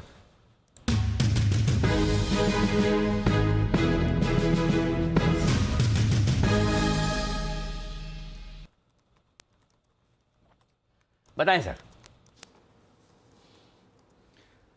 Anil ji chart corner pick है मैरिको में खरीदारी की राय है। FMCG Anil ji on the move है। सबसे पहले हम लोगों ने सबने लीवर को खरीदारी की राय दी थी, लीवर भी वहां से काफी बढ़ चुका है। अब मैरिको के अंदर एक पॉजिटिव क्रॉसओवर देखने को मिल रहा है और जिस तरीके का मैरिको का टेक्निकल स्ट्रक्चर है ये भी एक अच्छी रैली दिखा सकता है। 529 का स्टॉप लॉस लगाना है, 543 है पहला टारगेट, 546 है दूसरा टारगेट और मैरिको पे खरीदारी की राय है। मैरिको जो आमतौर पर सुमित जी को भी बहुत पसंद आता है, इस स्टॉक में खरीदारी करने की राय आपके लिए। यूनाइटेड स्पिरिट्स में अच्छा एक्शन देखने को मिल रहा है, उस पर बात करेंगे। उससे पहले बता दें जल्दी से, मुनाफे से घाटे में आती हुई दिख रही है नैटको फार्मा, 3% स्टॉक नीचे है। नतीजे आए हैं कमजोर, 53 करोड़ के मुकाबले में कि मुनाफे के सामने 50 करोड़ का घाटा होता दिखा है। तो प्रॉफिट था, लॉस हो गया। आय जरूर बढ़ी है, आय तो अच्छी खासी बढ़ी है, 330 करोड़ से 600 करोड़। तो फिर तकलीफ कहाँ है वो देखनी पड़ेगी। इसका मतलब मुनाफा फिर या तो वन ऑफ हो सकता है या फिर कामकाजी लेवल पर कहीं कहीं कुछ कमजोरी देखेंगे। थोड़ी देर में समझ में आएगा, विस्तार से देखेंगे नतीजे। तो आइए तब तक बढ़ते हैं आगे। आशीष चतुर्वेदी हमारे साथ तैयार है बताने के लिए यूनाइटेड स्पिरिट्स के स्टॉक में दमदार एक्शन को लेकर तेजी बनती दिख रही है, लगातार बुलिश है स्पेस पे। बिल्कुल सर, यही चलेंगे। बताइए क्या वजह है? सर शुक्रवार को जो है बाजार बंद होने के बाद कंपनी की तरफ से खबर आई कि ये जो 32 पॉपुलर ब्रांड्स हैं इन्हें 820 करोड़ में बेचेंगे। कुछ नया नहीं है, इससे पहले भी कंपनी ने काफ़ी बार अपडेट्स देकर ये बताया कि अपने सभी ब्रांड्स का रिव्यू कर रहे हैं और अब फोकस पूरी तरीके से जो है प्रीमियम सेगमेंट पर है, हाई मार्जिन प्रोडक्ट्स पर जो है वो फोकस है। और 32 ब्रांड जो है इनब्रू बेवरेजेस को जो है ये बेचे जाएंगे। 11 अन्य ब्रांड्स भी ऐसे हैं जिन्हें 5 साल के लिए फ्रेंचाइज मॉडल पर दिया जाएगा, लेकिन 5 साल के बाद जो इनब्रू है इसे एक ऑल ऑप्शन भी दिया जाएगा कि ये जो क्या, क्योंकि अभी इसे फ्रेंचाइज मॉडल पे इसलिए दिया है कि कुछ ब्रांड ऐसे हैं जिसमें लिटिगेशन चल रहे हैं, जैसे कि मिसाल के तौर पर बैकपाइपर है, इसके चलते ये जो है निर्णय लिया गया है। इसके अलावा भी अगर आप देखें तो माना जा रहा है कि 30 सितंबर 2022 तक ये डील जो है पूरी हो जाएगी और इसी का विश्लेषण हमने करके देखा है कि इस डील के अंदर पॉजिटिव क्या है, नेगेटिव क्या है। तो सबसे पहले कुछ पॉजिटिव पॉइंट्स आपके सामने रख देता हूं। जैसे कि मैंने आपको बताया कि कंपनी अब पूरी तरीके से जो है ज़्यादा मार्जिन प्रीमियम सेगमेंट पर फोकस कर रही है। तो ये जो 32 पॉपुलर ब्रांड्स है जहां पर ग्रोथ का आंकड़ा काफ़ी कमज़ोर है, इनसे एग्जिट करेंगे तो इनका जो एबिटा घाटा होता है इस सेगमेंट में वो ऑफसेट होते हुए नजर आएगा। साथ में अगर आप देखें तो पॉपुलर सेगमेंट में लंबे समय से कीमतें बढ़ नहीं रही है, तो ये भी इनके लिए अच्छा माना जा रहा है। लेकिन कुछ नेगेटिव भी है, जैसे मिसाल के तौर पर कर्नाटक काफ़ी बड़ा मार्केट है स्पिरिट्स के लिए, 6 करोड़ केसेस का मार्केट है, इसमें से 2 करोड़ के आसपास की जो है पॉपुलर 2 करोड़ केसेस का जो है पॉपुलर सेगमेंट से जो है नंबर्स आते हैं। तो यहाँ पर इनके नंबर्स थोड़े से कम होते हुए नजर आएंगे। और अभी फिलहाल देखें तो मार्केट शेयर बहुत तगड़ा है यूनाइटेड स्पिरिट्स का, तो मार्केट शेयर भी कम होगा, तो इसके चलते देखें तो थोड़ा सा कंपटीशन भी बढ़ेगा। तो सर ये पूरा विश्लेषण है जो डील हुई है उसकी। तो ये है आपके लिए यूनाइटेड स्पिरिट्स, जहां पर इस डील का इम्पैक्ट दिख रहे हैं। 6% की तेजी इस काउंटर में बनी हुई है और अच्छे एक्शन में भी आपको दिख रहा है।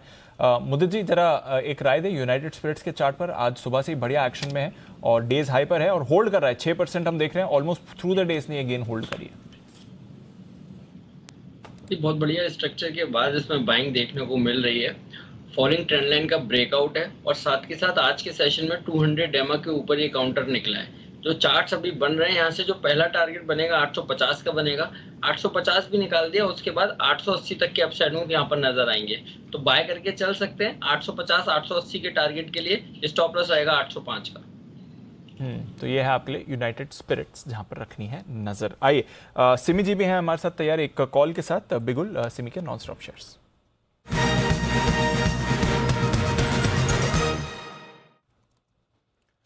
बताएं सिमी जी। दीपांशु, एक मिड कैप आईटी स्टॉक बहुत अच्छा परफॉर्म कर रहा है, सुबह से ही परफॉर्म कर रहा है और अभी मुझे लगता है कि इसमें ब्रेकआउट आ रहा है। स्टॉक का नाम है KPIT टेक्नोलॉजीज, जिसका मिनिमम टारगेट 520 के आसपास है, मिनिमम टारगेट होगा 545, 555 एंड 570। तो ये तीनों टारगेट्स के लिए KPIT टेक को खरीद कर चलने का सलाह होगा। 510 के नीचे क्लोजिंग बेसिस पर स्टॉप लॉस मेंटेन करना रहेगा और स्टॉप लॉस अगर ट्रिगर नहीं होता है तो स्टॉक को फ्राइडे तक होल्ड करने के लिए कहूँगी। मेरा जो सारे टारगेट्स मैंने दिए हैं सारे फ्राइडे के बीच में आ जाना चाहिए, 545, 555 एंड 570। ओके, तो ये है आपके लिए सिमी जी की तरफ से इस समय KPIT टेक पर कॉल। मिड कैप IT भी अच्छे एक्शन में आ रहा है। स्वागत करते हैं नितिन जी का, हमारे साथ शो पर जुड़ रहे हैं निफ्टी के निशानबाज नितिन मुरार का।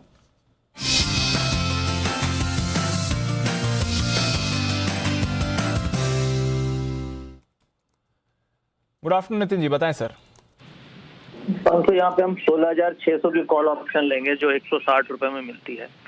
स्टॉप लॉस 120 का होगा और टारगेट 240 के होंगे। 16,400 बोला सर? 16,600 की कॉल ऑप्शन 160 161 में मिलती है, 120 का स्टॉप लॉस और 240 के टारगेट। ओके, तो यह है आपके लिए निफ्टी पर 16,600 की कॉल खरीदने की राय। बैंक निफ्टी का सर पार्टिसिपेशन नहीं है आज के लिए, कोई ट्रेड है या फिर जाने दें इसे? देखिए, आज बैंक निफ्टी में नहीं है, बट ओवरऑल बैंक निफ्टी में भी पॉजिटिव डेटा ही है, तो उसको देखते हुए वैसे निफ्टी ज्यादा स्ट्रांग है, तो मेरे ख्याल से दोनों की बजाय एक निफ्टी लेनी चाहिए। बट बैंक निफ्टी में क्या है कि 35,500 600 के लेवल पे बहुत स्ट्रांग सपोर्ट बना है और आज जो नीचे बार बार मार्केट गई है और वहां से बाउंस हुई है, तो ये देखने को मिला कि kind of stop loss hunting हो रही है, यानी कि नीचे के लेवल से बाउंस बहुत फास्ट है स्टॉप लॉस कट के। कई बार लिमिट ऑर्डर्स होते हैं वो एग्जीक्यूट हो जाते हैं स्टॉप लॉस में, तो वो देखने को मिला है 35,800 के आसपास। तो वो देख के लग रहा है कि मार्केट स्ट्रांग है। मार्केट में 35,700 का स्टॉप लॉस बनता है, अभी 35,900 के आसपास है और वापस मुझे लगता है कि 36,100 की तरफ बैंक निफ्टी जानी चाहिए। ओके, तो ये है आपके लिए निफ्टी। बैंक पर भी एक व्यू अच्छा ही है, बट फिलहाल निफ्टी पर ज़्यादा भरोसा है और यहाँ पर 16,600 की कॉल आपको खरीद कर चलनी है, जहाँ पर आपको एक्शन आते हुए दिख रहा है। आइए सुमित जी के पास चलते हैं वापस, उनकी एक और कॉल है तैयार, सुमित के सुपर हिट।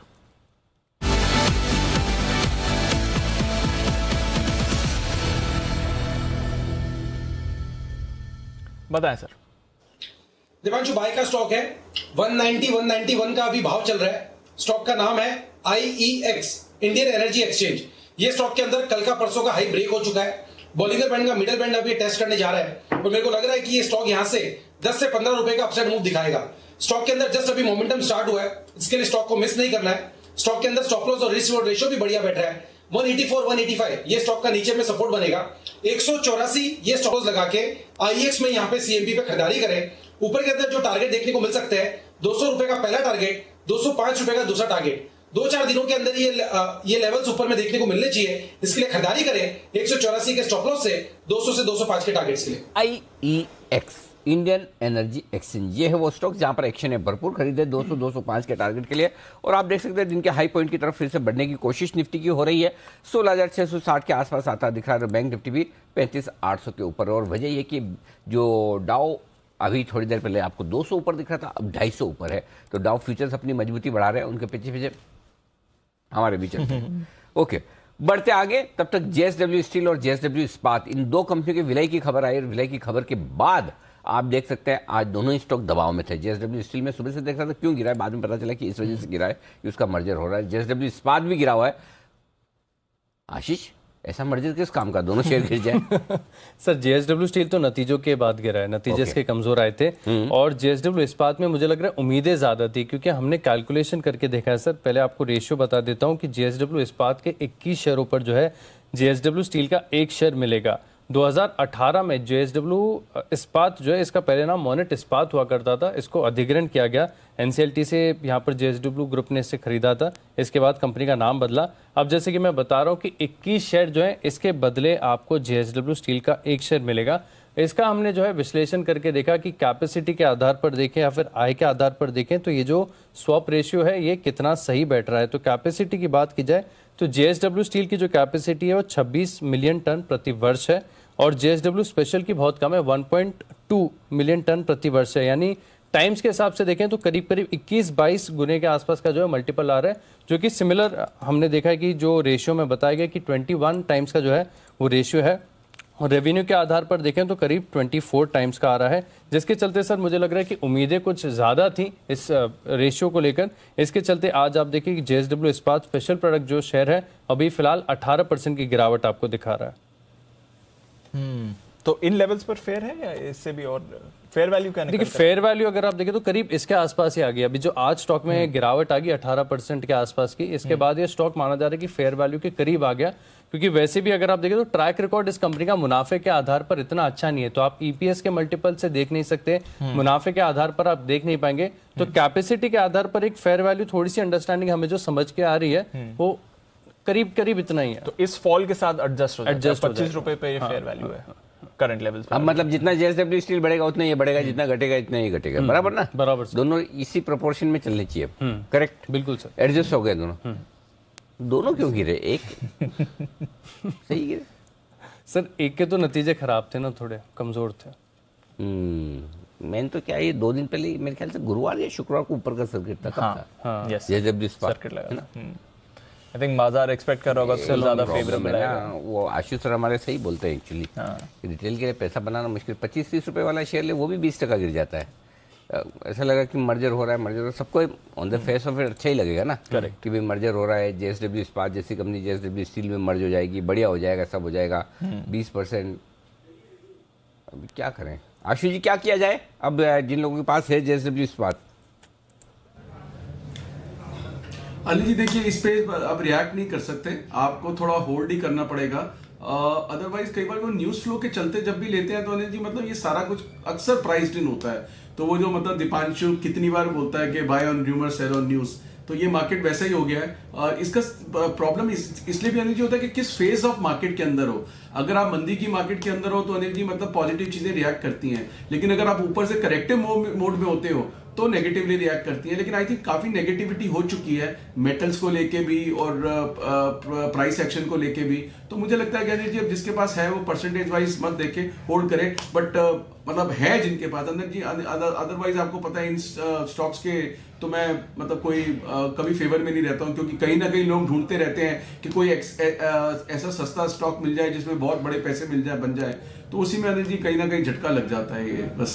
अनिल जी एक रिलायंस की कॉल दी थी, अभी 20-22 रुपए ऊपर है, तो अगर मार्केट में लीड करना है, जो कि मैंने निफ्टी का भी बुल स्प्रेड दिया है, तो अनिल जी मतलब बहुत स्ट्रॉन्ग कन्विक्शन है कि रिलायंस सबसे ज्यादा लीड करेगा और 50 से 100 रुपए की मूव बहुत जल्दी 1-2 दिनों के अंदर ही दे सकता है। बधाइयां स्वीकार कर लें सर, एकदम बिल्कुल। तो रिलायंस का कॉल कमाल करता हुआ दिखा है आशीष सर की तरफ से। Bank of Baroda Reliance 2 stock में खरीदारी करने की राय आई है और 16,600 का कॉल ऑप्शन 1 लेकर 16,800 के 2 कॉल ऑप्शन बेचने की राय भी आती हुई दिखी है। ये दोनों ही कमाल करते हुए दिख रहे हैं आज के लिए, आपके लिए। थोड़ी देर में जय टक्कर हमारे साथ तैयार होंगे कार्यक्रम में, अगर जुड़ चुके हैं तो बिगुल उनके लिए कैश का ऑप्शन, और तब तक मुनाफे वाले मुद्दत के लिए बिगुल।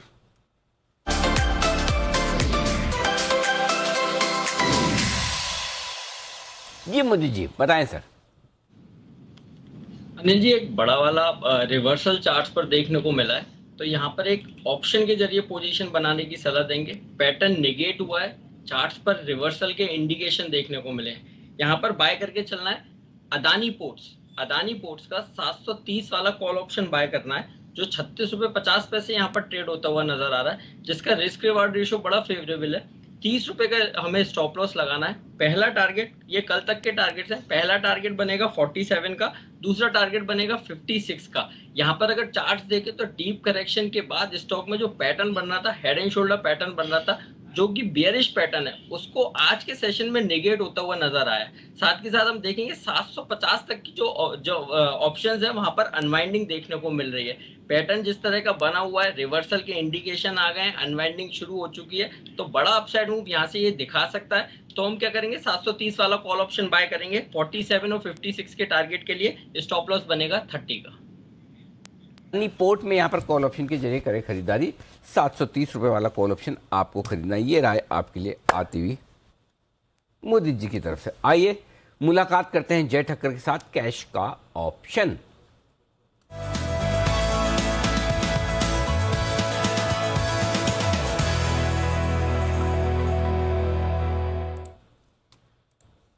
जय, स्वागत है आपका। सुबह वाला तो कमाल कर रहा होगा, बढ़िया है, फर्स्ट क्लास चल रहा है।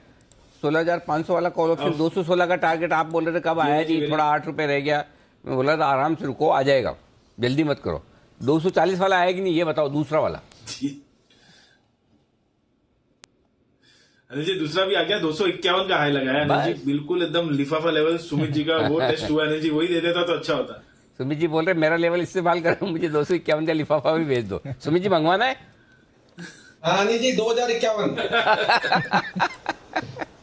चलिए बढ़िया है, सुमित जी की तरफ से डिमांड हो चुकी है। बताए जय, आइए अब क्या करना है? जी अनिल जी, अनिल जी मार्केट में मुझे ऐसा लग रहा है कि ये अप ट्रेंड जो शॉर्ट कवरिंग के थ्रू है और थोड़ा कंटिन्यू रह सकता है। टारगेट इसका बन रहा है 16,760 का, 16,760।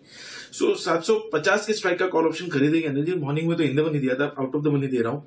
सो 16,750 का जो कॉल है अभी मिल रहा है 80-81 के रेंज में। सो इसको अभी ये खरीदे 80-81 के रेंज में। यहाँ पे जो अनिल जी एक स्टॉप लॉस निकल कर आ रहा है, दैट कम्स टू 32 रुपए का एक स्टॉप लॉस निकल कर आ रहा है। तो 80 रुपए के आसपास खरीदे एंड 32 रुपए का स्टॉप लॉस रहेगा। टारगेट अनिल जी इसका इमीडिएट लेवल पर जो निकल कर आ रहा है, पहला टारगेट अनिल जी इसका है 128 का, 128 का, एंड दूसरा टारगेट बन रहा है 146 का। सो 128, 146 ये टारगेट्स के लिए जो कल परसों ही आ जाना चाहिए अनिल जी, जो भी होता है इसमें। एंड 32 के एक स्टॉप लॉस के साथ इसको खरीदे। 16,750 के स्ट्राइक का कॉल, आई थिंक वो level Anil ji going forward बहुत ही इंपॉर्टेंट रहेगा। या तो 750 लीजिए या तो 760 लीजिए, और maybe 800 closer to that. So ये रेंज जो है 750 से 800 की, ये टेस्ट हो सकती है, बट इंपॉर्टेंट ये रहेगा निफ्टी के लिए कि क्या वो रेंज के ऊपर जाकर संभलता है कि नहीं। बिकॉज अगर वो होता है अनिल जी, देन डेफिनेटली बसीन साहब के जो टारगेट है 17,000 के वो दिखेंगे। Failing to do so we can see some profit booking from there और कंसोलिडेशन, बट वो टेस्ट होंगे उसकी प्रोबेबिलिटी ज्यादा लग रही है पहले। एंड बेस अब अनिल जी जो 16,400 का था, वो अब मुझे ऐसा लग रहा है कि 16,500, 550 के आसपास बना हुआ। तो नीचे डाउन साइड बस केवल 100 पॉइंट्स की, ऊपर 100 से 150 पॉइंट्स की अपसाइड देखने मिलती है। 1:1, 1:1.5 स्पॉट लेवल्स में भी बन रहा है। ओके, तो ये है आपके लिए राय 16,750 वाला कॉल ऑप्शन 80 रुपए में खरीदने की, और टारगेट ऊपर की तरफ 128, 136, 46 के। लेकिन आप 16,760 का टारगेट दे रहे हैं स्पॉट लेवल पर, वो टारगेट देख रहे हैं, राइट सर? हाँ जी बिल्कुल अनिल जी, स्पॉट पे तो 760 दिख रहा हूँ। तो 100 पॉइंट की जगह अभी और निफ्टी में बाकी है, और उसके लिए कॉल ऑप्शन के जरिए ट्रेड करना रहेगा आपके लिए एकदम ठीक। ये राय आपके लिए आती हुई दिख रही है जय की तरफ से। 3:15, आखिरी 15 मिनटों का ट्रेड बाकी है, और देख लेते हैं कि जुबिलेंट फूड वर्क्स में एक्शन जो भरपूर होता दिख रहा है, क्यों हो रहा है। रिजल्ट तो आ गए, अच्छे आ गए, बहुत बढ़िया है, सबके ठीक। वाह, 50 रुपए। आइडिया ठीक था कि देवयानी, जोमेटो, जुबिलेंट, जोमेटो 10%। अगर आप फंसे में रुकिए, हड़बड़ी में मत बेचिए, जितना खराब होना था हो गया। सबके स्टॉक के भाव 7 दिन में आप देख लीजिए, 7 दिन भी नहीं लगे, 70 हो गया, 14% हो गया जोमेटो, थोड़े पहले 10% था। सही जवाब। इसीलिए अच्छी जहाँ नहीं बेचना वहां बेचना भी नहीं, मतलब ऐसा औने पौने दाम में फेंक के जाएंगे तो क्या मतलब। करेक्ट। इशू कितने में आया था? 76 आ रहा है वापस। अब देख लेना फिर क्या करना है। चिंता ना करें, जहाँ डरा देंगे, जहाँ नहीं डराना वहाँ नहीं डराएंगे, ठीक है ना। तो इसीलिए जुबिलेंट भी नतीजों के पहले से कहा था कि ये सब देवयानी आपके ये सब धीमे धीमे ऊपर जाने वाले हैं। तो भाव से अच्छे कुछ चीजें क्या भाव से बढ़िया हो जाती है। तो ये है आपके लिए सारे के सारे स्टॉक्स। आइए जुबिलेंट फूड वर्क्स में इतने बड़े एक्शन के पीछे की वजह बता रहे हैं कुशल बताइए। सर एक क्लैरिटी आ गई है, सीईओ को लेकर क्लैरिटी जो नहीं आ रही थी ना, क्षेत्रपाल साहब। हाँ, क्षेत्रपाल साहब, तो उनकी क्लैरिटी आई मीन एक होता है कि ये इशू जो है अभी तक हैंग ऑन हो रहा था और कहीं ना कहीं लोगों का सीईओ बनेगा, तो फाइनली कंपनी ने नतीजों के साथ साथ ये डिक्लेयर कर दिया है कि समीर क्षेत्रपाल साहब जो है वो जुबिलेंट फूड के सीईओ और एमडी बनेंगे 5 सितंबर से। तो ये एक बड़ा डेवलपमेंट होता हुआ दिख रहा है कंपनी के लिए। इनफैक्ट जब प्रतीक पोटा जी ने रेजिग्नेशन दिया था 11 मार्च को पोस्ट मार्केट, आप 14 तारीख को देखिए मार्केट्स में यहाँ पर 12-12.5% की गिरावट आई थी। तो एक स्थिति जो है खराब होती हुई दिखी थी उस टाइम पे, पर अब जो क्लैरिटी आ रही है उससे काफ़ी ज़्यादा सपोर्ट मिलता हुआ दिख रहा है। इनफैक्ट आप ये भी नोटिस कीजिए कि पिछले 3 दिनों में जुबिलेंट फूड का स्टॉक ऑलमोस्ट 20% से ज़्यादा की तेज़ी लगा चुका है। और नंबर्स के लिहाज से और जो अनाउंसमेंट आज आई है उसके बेसिस पर तो डेफिनेटली हम देख ही रहे हैं कि किस तरह की तेजी बनी है। अब मैं आपको बता दूं थोड़ा सा एक ब्रीफ बायो समीर क्षेत्रपाल जी के लिए। टेक्नोलॉजी के जरिए यहाँ पर कारोबार को बढ़ाने के लिए इनकी महारत हासिल है। इनफैक्ट पिछले 25 सालों से इनका बड़ा अनुभव रहा है ई कॉमर्स और मैनेजमेंट कंसल्टिंग के फील्ड्स में। इनफैक्ट यहाँ पर इसके पहले जुबिलेंट फूड पर आने में एमडी और सीईओ के पद पर आने के पहले इन्होंने अमेजॉन में काम किया है, जिसमें अमेजॉन फ्रेश, अमेजॉन फूड और साथ ही अमेजॉन फार्मेसी जैसे कारोबार को इन्होंने टेक्नोलॉजी के जरिए काफ़ी बड़ा बिल्डअप किया और स्केल अप किया। तो सप्लाई चेन इंफ्रास्ट्रक्चर को लेकर इनका जो थॉट प्रोसेस है वो काफ़ी सिग्निफिकेंट रहा है इन कंपनियों के ग्रोथ में, और इसी वजह से कहीं ना कहीं जुबिलेंट फूड ने ये डिसीजन लिया है कि समीर क्षेत्रपाल जी सीईओ और एमडी के पद पर आने चाहिए। तो बड़ा डेवलपमेंट हुआ है जुबिलेंट फूड के लिए, और इसलिए आप देख रहे हैं कि बाजार भी उसको चीयर कर रहा है। नतीजे तो बहुत ही अच्छे रहे हैं, नो डाउट, बट जो मैनेजमेंट चेंज हुआ है उससे बाजार और खुश होते हुए दिख रहा है। तो जुबिलेंट फूड पर रखनी है आपको नज़र। 10.5% ऊपर आ रहा है ये काउंटर अच्छे नतीजों के बाद और मैनेजमेंट चेंज के बाद। कंज्यूमर स्टॉक्स की हम बात कर ही रहे थे, टाटा कंज्यूमर, बाटा, टाइटन, ये सारे के सारे काउंटर्स आपको भागते हुए दिख रहे हैं। पर एक स्टॉक जिसमें और अच्छी तेजी बन रही है और अभी अभी एक मूव आई है, पीवीआर, इसका चार्ट भी देखिए वापस मोमेंटम में आ रहा है, रिसेंट हाइस के करीब पीवीआर आपको आते हुए दिख रहा है। एक बार किरण जी जरा पीवीआर का चार्ट पुल अप करें सर, 1900 के लेवल्स के करीब आ रहा है। जी बिल्कुल, बहुत ही इंपॉर्टेंट रेजिस्टेंस तोड़ रहा है ये स्टॉक। मेरा मानना है कि एक ब्रेकआउट है शॉर्ट टर्म चार्ट्स पे, और नेक्स्ट जो टारगेट है वो 1945 1950 के टारगेट देखने को मिल जाने चाहिए। Excuse me. आपके इस लॉन्ग पोजीशंस के लिए 1840 या 1835 का स्टॉप लॉस रहेगा। ये सारे कैश लेवल्स की बात कर रहा हूँ दीप। तो ये है आपके लिए पीवीआर जहां पर रखनी है आपको नजर। कंजम्पशन से जुड़े काउंटर्स में आपको अच्छी मूव आ रही है और ये भी स्टॉक मूव करते हुए दिख रहा है। डीएलएफ आज 7% ऊपर है, ये भी काफी समय से रेडार से दूर रहा है। एक बार आशु जी से राय ले ली जाए। आशु जी, डीएलएफ कैसा लग रहा है सर? काफी समय से आपसे इस पर बात नहीं हुई, पर अच्छा बाउंस बैक है इस रिबाउंड में। 350 के लेवल आ गए सर डीएलएफ पर।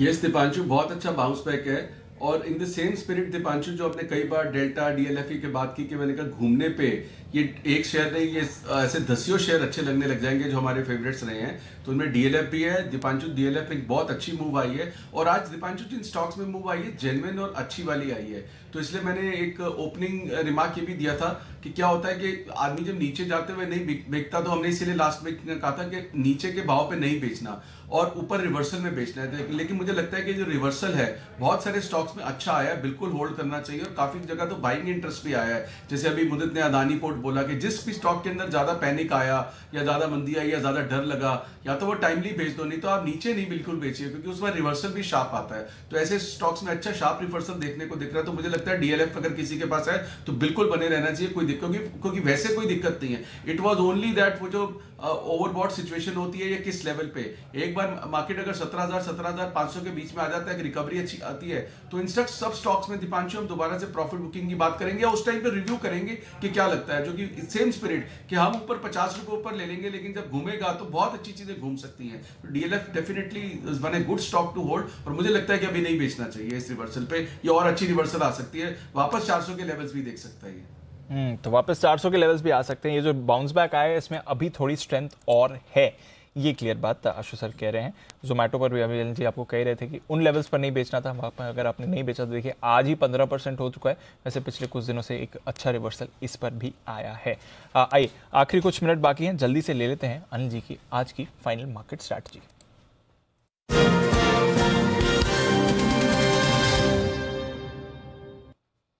सर वैसे तो डाउ फ्यूचर्स 350 अंक ऊपर हैं, पर आज शाम अमेरिकी बाजार बंद हैं, उसके पर नजर रखिए। 350 डाउ फ्यूचर्स, 1.5% नैस्डैक, यहाँ पर बड़ा उछाल है। 7% पिछले हफ्ते दौड़ा था, फ्राइडे को 3.25% ऊपर था, आज भी 1.5% ऊपर है। हालांकि आज शाम को कुछ नहीं होने वाला, बट देखेंगे यहाँ से क्या संकेत निकलते हैं। यूरोप के बाजार पॉजिटिव दिख रहे हैं, कच्चा तेल 120 पर है, डॉलर स्टेबल है इस समय, गोल्ड और सिल्वर में भी कुछ एक्शन नहीं आ रहा है। बताएं सर क्या लॉन्ग पोजीशन को होल्ड किया जा सकता है। अगर आपको हेजिंग करनी है तो 16,400 या 16,500 का अपनी रिस्क एपेटाइट के हिसाब से आप वो एक पुट ऑप्शन खरीद कर हेज कर सकते हैं अपनी लॉन्ग पोजीशन को। फ्रेश लॉन्ग पोजीशन कल बनाई जाएगी, जिन लेवल्स पे बंद हो रहे हैं 16,600 से 16,700, यही रेंज मेक और ब्रेक वाली है। 16,700 के ऊपर बंद होंगे तो फ्रेश तेजी 17,000 प्लस की तरफ बढ़ेंगे, और इस यहाँ से घूमे 1000 पॉइंट की नॉन स्टॉप तेजी के बाद तो थोड़ा नीचे आ सकता है 16,400 16,500 पर, और वहाँ से फिर से खरीदारी का मौका बन सकता है। थोड़ा नीचे आ जाए तो भी कोई हर्ज नहीं है। तो अगर आप फ्रेश खरीदारी करके जा रहे हैं तो ये सोच के चलें कि मुझे 16,500 16,400 की रेंज में अगर 1-2 दिनों में मिलेगा तो मैं वापस लूँगा। और पुरानी अगर आपकी खरीदारी है तो आपके लिए वो बेस हो जाएगा 16,400 के आसपास का, जिसका पुट ऑप्शन खरीद कर आप किसी अनहोनी घटना हो जाए जिसकी वजह से गैप से नीचे खुले तो उसको हेज कर सकते हैं।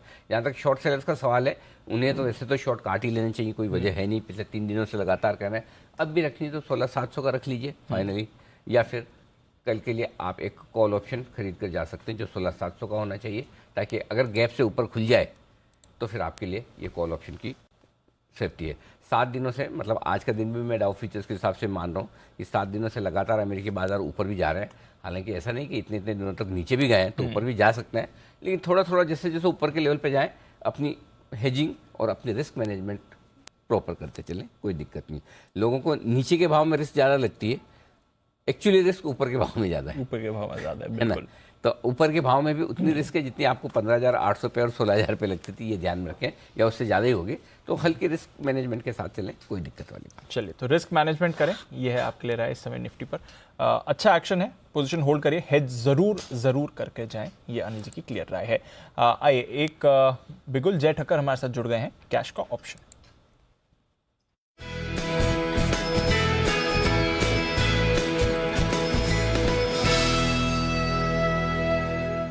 जय का जैकपॉट है, जय बताइए।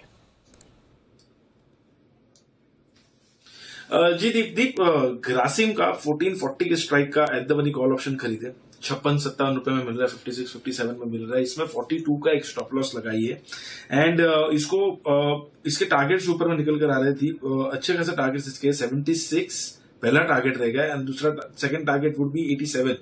सो 76 एंड 87 ये 2 टारगेट्स के लिए आप खरीदें ग्रासिम का एट द मनी स्ट्राइक का कॉल ऑप्शन 1440 का। मुझे ऐसा लग रहा है यहाँ पे आपको एक शार्प और शॉर्ट कवरिंग देखने मिलेगी। ग्रासिम काफी ओवरसोल्ड है टेक्निकली, फर्स्ट ऑफ ऑल मैं कहूंगा। इनफैक्ट अगर आप चैनलाइज्ड फॉल देखेंगे तो lower and of the channel से रिवर्स हुआ है, और यहाँ पे अगर आप इसके डेटा भी देखें तो क्लियरली जो हिसाब से आज ओपन इंटरेस्ट में गिरावट भी है, प्राइस ऊपर, एक शॉर्ट कवरिंग यहाँ पे स्टार्ट हो चुकी है, और मुझे नेक्स्ट हर्डल यहाँ पे 1520 तक कोई नजर नहीं आ रहा। So that can be a good 80 points up move from here on, which is nearly around 5 to 6%। सो 5-6% का मूव स्पॉट में आपको देखने मिल सकता है। तो I think probability of our target getting achieved is quite high, और रिस्क रिवॉर्ड अगर आप देखेंगे तो बहुत ही बढ़िया है। तो ये है आपके लिए ग्रासिम 1440 का कॉल खरीदने की राय इस समय आती हुई दिख रही है जय की तरफ से। आइए, एक बिगुल मुदित जी के लिए, मुनाफे वाले मुदित।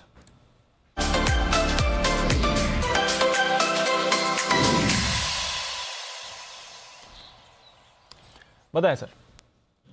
जी, पहले तो एक रिक्वेस्ट है, बाटा पे टारगेट हिट हुआ है तो आप एक टारगेट हिट का स्टैंप लगा सकते हैं। बिल्कुल सर, जबरदस्त कॉल रही बाटा पर, थोड़ी देर पहले ही दी थी मुदित जी ने, और वहां पर अब देखिए 1900 के पार आपको बाटा जाते हुए दिख रहा है, 1900 के लेवल पर बाटा आपको आते हुए दिख रहा है। तो टारगेट हिट मान लीजिए, पहला टारगेट मुदित जी का ऑलमोस्ट आ गया है बाटा पे। अब बताएं सर। देखिए, दूसरा हमने M&M फाइनेंस पे बात करी थी और 182 का पहला टारगेट सुझाया था और 180 का हाई लगता हुआ नजर आया, तो वहां पे थोड़ा सा स्टॉप लॉस को हम ट्रेल करने की सलाह देंगे। 176 के स्टॉप लॉस से पोजीशन को होल्ड करके चलिए। अगर कोई कैरी करना चाहता है बिल्कुल कैरी कर सकते हैं। 184 तक के टारगेट्स कल के सेशन में नजर आएंगे। देखिए, अब यहाँ पर जो BTST करके जानी है, हमें कैरी करना है ये counter Shriram transport finance 1173 CMP है, बाय करके चलेंगे। सीधा टारगेट है 1205 का। कल के सेशन में बीच में कोई हर्डल है ही नहीं। आज जो ब्रेकआउट देखने को मिल रहा है, बहुत बढ़िया ब्रेकआउट हुआ है, फॉलिंग ट्रेंड लाइन का ब्रेकआउट है, सारे इंपॉर्टेंट मूविंग एवरेजेस के ऊपर निकल गया है। 1205 से पहले स्टॉक को बेचना ही नहीं है। सीधा टारगेट 1205 का बनेगा, स्टॉप लॉस बनेगा 1164 का। 1164 के स्टॉप लॉस के साथ खरीदारी कर रही श्रीराम ट्रांसपोर्ट में। और दीप इस बीच एक स्टॉक है जो तेजी से ऊपर से नीचे की तरफ आता हुआ दिखा है, वो है डिक्सन टेक। नतीजे के बाद भागा था, 10% का ऊपरी सर्किट भी लगा और सर्किट लगने के बाद जोर से एकदम से नीचे आया। 3900 रुपए का हाई बनाकर लगभग 3898 के आसपास का हाई बनाकर 150 रुपए नीचे आया।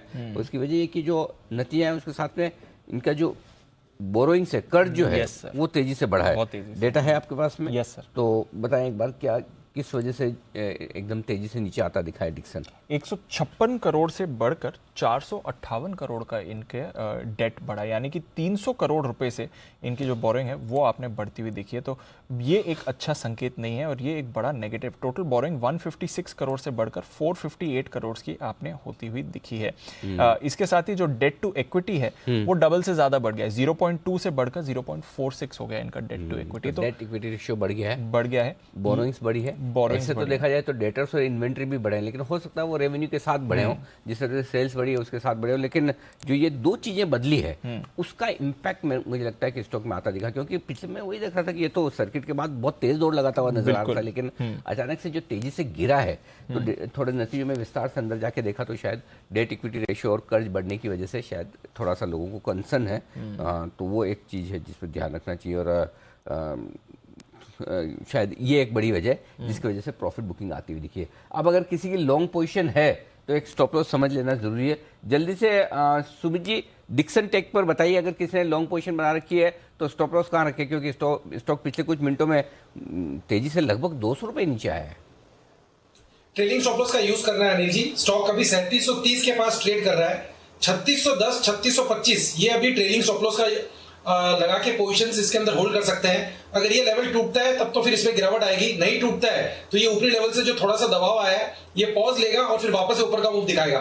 तो 3625 या 3610 का ट्रेलिंग स्टॉप लॉस लगा के पोजीशंस होल्ड कर सकते हैं। बिल्कुल। और सुमित जी 1 मिनट बचा है, जल्दी से बिना बिगुल वाला आपका सुपर हिट शेयर भी बता दें।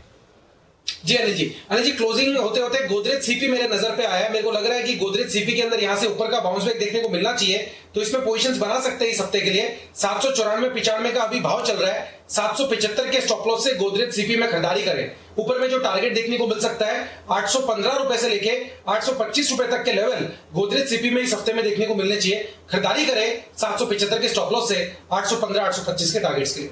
ओके, तो यह है आपके लिए गोदरेज कंज्यूमर जहां पर आप खरीदारी करके जा सकते हैं। क्लोजिंग की तरफ बढ़ें और जितनी मजबूती के साथ बाजार खुले थे उससे ज्यादा मजबूती के साथ आपको बंद होते दिख रहे हैं, स्पेशली निफ्टी पर। बैंक निफ्टी अच्छी स्ट्रेंथ के साथ खुला था और गेन नहीं कर पाया, बट उन लेवल से ज्यादा दूर नहीं बंद हो रहा है। बट एक कन्विंसिंग जो अनिल जी कह रहे थे 16,675 की क्लोजिंग चाहिए, एग्जैक्टली उसी लेवल पर बाजार है उसके आसपास ही क्लोज होने के लिए तैयार हो रहे हैं। ऑटोज एक बार फिर से आगे, M&M टॉप गेनर था, नतीजों के बाद यहां पर नई जान आती हुई दिखी है। हीरो मोटोकॉर्प, मारुति में भी आपने अच्छी खरीदारी देखी है। IT से पूरा सहारा था, Infosys, HCL tech, tech Mahindra, TCS, ये सारे काउंटर्स तेजी में रहे। रिलायंस इंडस्ट्रीज आज 3.5% ऊपर था, तो ऑफकोर्स बाजार की बढ़त में उसका एक अच्छा योगदान आपने आते हुए दिखा। फार्मा शेयर से भी आपको सहारा मिला। सिर्फ JSW स्टील सुबह भी टॉप लूजर था, आज भी अभी भी टॉप लूजर है। कोटक, सन, रेड्डीज और ITC से सहारा नहीं है। बाकी 45 निफ्टी स्टॉक्स आपको पॉजिटिव क्लोज होते दिखे। आज की नई लिस्टिंग पर भी एक बार नजर, ईथॉस 6% डिस्काउंट पर लिस्ट होने के बाद लगभग 9% नीचे बंद होते दिख रहे हैं, तो कुछ खास एक्शन इसमें नहीं। 878 के इशू प्राइस के सामने 800 पर ये आपको क्लोज होते दिख रहे हैं। वायदा कारोबार में कई सारे गेनर्स थे, जुबिलेंट फूड ऑफकोर्स अच्छे नतीजे और मैनेजमेंट चेंज से यहाँ पर भी आपने बाजार में सेलिब्रेट करते देखा। सिटी यूनियन बैंक, IRCTC नतीजों से पहले पीरामल में बाउंस बैक था। DLF, United Spirits, Rain industries जैसे काउंटर्स भी अच्छे रहे। तो जो 16,675 आप कह रहे थे प्रोविजनल बेसिस पर 7 पॉइंट नीचे, बट ऑलमोस्ट वो माना जाएगा। वो हमेशा ऐसी जगह जाके बंद होता है ना जहाँ से अंदर आपको नेक्स्ट डे तक वो कंफ्यूजन नहीं रखेगा, ऊपर हुआ कि नहीं हुआ, वहीं पे बंद होता है। 16,675 मतलब 16,668, 7-8 पॉइंट। थोड़ी सी एवरेज क्लोजिंग प्राइस थोड़ी नीचे आएगी मेरे ख्याल से, 16,650 के आसपास आनी चाहिए थी। देखते हैं क्या कुछ होता है, लेकिन फिलहाल क्लोजिंग अच्छी मिली, ये तो बढ़िया है। 262 अंक डाउ फ्यूचर्स ऊपर है, 190 अंक आपके नेस्डेक फ्यूचर्स ऊपर है। तो ये समझ लीजिए नेस्डेक 200 पॉइंट ऊपर है, डाउ 250 पॉइंट ऊपर है हमारे बाजार के बंद होने के वक्त। 4 अंकों में तेजी सेंसेक्स में जमाने बाद दिखी है 1040 अंकों की मजबूती के साथ। और बैंक निफ्टी ने आज कहा कि बहुत थक गया हूं, मैं आराम करूंगा 1 आध दिन के लिए, आप बस हो गया। हाँ, 225 पॉइंट फिर भी ऊपर बंद होने में कामयाब रहा बैंक निफ्टी। आइए बाजार बंद होने के बाद के एक्शन को मैं बता दूं आपके सामने। आपका पसंदीदा शो, आपकी खबर, आपका फायदा, अब हर रोज शाम 6 बजे पर आएगा, 5:56 एग्जैक्ट टाइम प्रिसाइजली। आज हम बात करेंगे आधार की और जानेंगे कि आपका आधार नंबर कितना सुरक्षित है। दरअसल सरकार ने पहले इसके दुरुपयोग की एडवाइजरी जारी की और फिर उस पर विवाद होने से इसे वापस ले लिया और साथ ही लोगों को इसके सुरक्षित होने का भरोसा भी दिलाया। लेकिन सरकार के इस कदम से कई लोगों के मन में शंका घर कर गई है और वो सोच रहे हैं कि क्या होगा क्या नहीं होगा। तो आज शाम 6 बजे हम इसी मुद्दे पर करेंगे चर्चा कि आधार को लेकर सरकार की चिंता कितनी सही है, क्या मास्क आधार का इस्तेमाल घोटालेबाजों से हमें बचा पाएगा। एक्सपर्ट से हम समझेंगे कि आधार से होने वाले फर्जीवाड़े से बचने के लिए एहतियात के तौर पर क्या कदम उठाए जाने चाहिए। मधु एकम्बरम CEO क्रेजी के हमारे साथ होंगे, विराग गुप्ता जाने माने साइबर लॉ एक्सपर्ट और लॉयर, और Deepika Singh CEO deep sites, ये होंगे हमारे साथ। इन सब से करेंगे हम मुलाकात शाम 6 बजे। नया टाइम 6 बजे का है, 5 बजे आप आपकी खबर, आपका फायदा लगाएंगे, फिर आया नहीं, कोई बात नहीं, उस समय भी कुछ अच्छा ही आएगा। न्यूज़ आएगी, बुलेटिन होगी, न्यूज़ लाइव होगा आपके लिए, तो अच्छा ही कुछ मिलेगा। ऐसा नहीं कि नहीं आए तो कोई ऐसा दिक्कत वाली बात है। लेकिन ये डिस्कशन आपका शाम 6 बजे, अब आज से ही 6 बजे, आपकी खबर, आपका फायदा। मनी गुरु संपत्ति बनाने के लिए उम्र भर फाइनेंशियल प्लानिंग करते हैं आप, पर इसके लिए संपत्ति का ख्याल आपके बाद कौन करेगा? इसकी कभी प्लानिंग की? कोई विल प्लानिंग की? जी नहीं। सब मतलब ऐसे सोच के आते, मतलब हम तो अमर होके आए हैं, यहीं रहने वाले, बाकी सब जाएंगे। तो कभी कभी नेक्स्ट जनरेशन की प्लानिंग कर लिया कीजिए। कई बार ऐसा होता है कि विल प्लानिंग नहीं होने की वजह से परिवार में झगड़े होते हैं, संपत्ति के बंटवारे को लेकर लीगल केसेस होता है। अच्छा, वो किसी काम नहीं आती है, प्यार मोहब्बत और ख़त्म होती है। पूछिए मत क्या क्या होता है। आपने देखा होगा, एक चीज़ डीप है ना, मैं पढ़ रहा था डेटा, मुझे सर्टिफाइड पक्का नहीं मालूम, लेकिन अंदाज से लोग बोलते हैं कि हिंदुस्तान में कोर्ट में जो अदालतों में जो मुकदमे चल रहे हैं, 70% मुकदमे प्रॉपर्टी को लेकर। वाह, सही है? 70%? हाँ, 70% से ज़्यादा मुकदमे खाली प्रॉपर्टी को लेकर है। तो इससे आप समझ लीजिए कि वसीयत बनाना क्यों जरूरी है, और वसीयत न होने पर संपत्ति का मालिक कौन होगा। वसीयत का मतलब सिर्फ प्रॉपर्टी नहीं है, बाकी भी चीज़ें, आपके बैंक बैलेंस, आपकी दूसरी जो भी आपकी जायदाद है, सोना चांदी वगैरह वगैरह, जो भी हो आपके पास। तो आज कुछ ऐसे ही इंटरेस्टिंग विल प्लानिंग पर हम करेंगे बातचीत। हमारे साथ होंगे आनंद राठी वेल्थ मैनेजमेंट के डिप्टी CEO फिरोज अजीज। और उससे पहले एक चीज़ और भी जरूरी है जी सर, वो ये है कि विल बनाने की, ये प्लानिंग करने के पहले भाई साहब इतना तो कमा ले कि विल बनाने लायक हो। बाद में ऐसा ना बोले बच्चे की विल तो बना रहे थे, था तो कुछ नहीं, लॉयर की फीस ज्यादा हो जाएगी। हाँ, बोले कि फीस ज्यादा होगी, विल बनी नहीं। तो वसीयत की प्लानिंग कब और कैसे करें, ये हमारा विशेष शो है। आशीष सर, आज आप तो देश भर में घूमते रहते हैं, बड़े बड़े HNI क्लाइंट से भी मुलाकात करते हैं, क्या थोड़ा ट्रेंड लोगों में जागरूकता आ रही है कि विल बनाई जाए अब? अनिल जी, जागरूकता अभी नहीं, पहले से है और ज्यादा बढ़ती जा रही है। लेकिन अनिल जी, प्रॉब्लम क्या होती है कि बात सब लोग करते हैं लेकिन एग्जीक्यूट कम कर रहे हैं। जो एग्जीक्यूशन परसेंटेज है अनिल जी, अभी भी वो कम है। चाहे हम अपनी फैमिली में देखें, फ्रेंड्स में देखें, क्लाइंट से देखें, बहुत लिमिटेड लोग हैं जो इसको एग्जीक्यूट कर रहे हैं। बट अवेयरनेस, जागरूकता बहुत ज्यादा आ गई है, सब करना भी चाहते हैं, इंटेंट भी है, बट आई थिंक अभी भी एग्जीक्यूशन उस तरह से नहीं हो रही है। बात तो सही है, एग्जीक्यूशन मुझे लग रहा है हम में से भी किसी ने बनाई होगी, ऑनेस्टली। मतलब आपके तो अभी बहुत मतलब ओके, तो विदा लेने का वक्त है। 16,661 ये है आज की क्लोजिंग लेवल, 55,925 ये है क्लोजिंग सेंसेक्स की, और बैंक निफ्टी 213 अंक मजबूत 35,826 पर बंद होता हुआ आज आपके लिए। विदा लेंगे आप सभी से दिल्ली के खास महानुभावों का, बंसल जी, मुदित जी और आशीष सर का बहुत बहुत धन्यवाद। मुंबई वाले हमारे दोनों दिग्गज सुमित जी और जय ठक्कर साहब का शुक्रिया। पुणे वाले किरण जी का भी दिल से आभार आज हमारा साथ देने के लिए। कल सुबह आप सबसे होगी फिर मुलाकात। मुझे दीप को इजाजत दीजिए।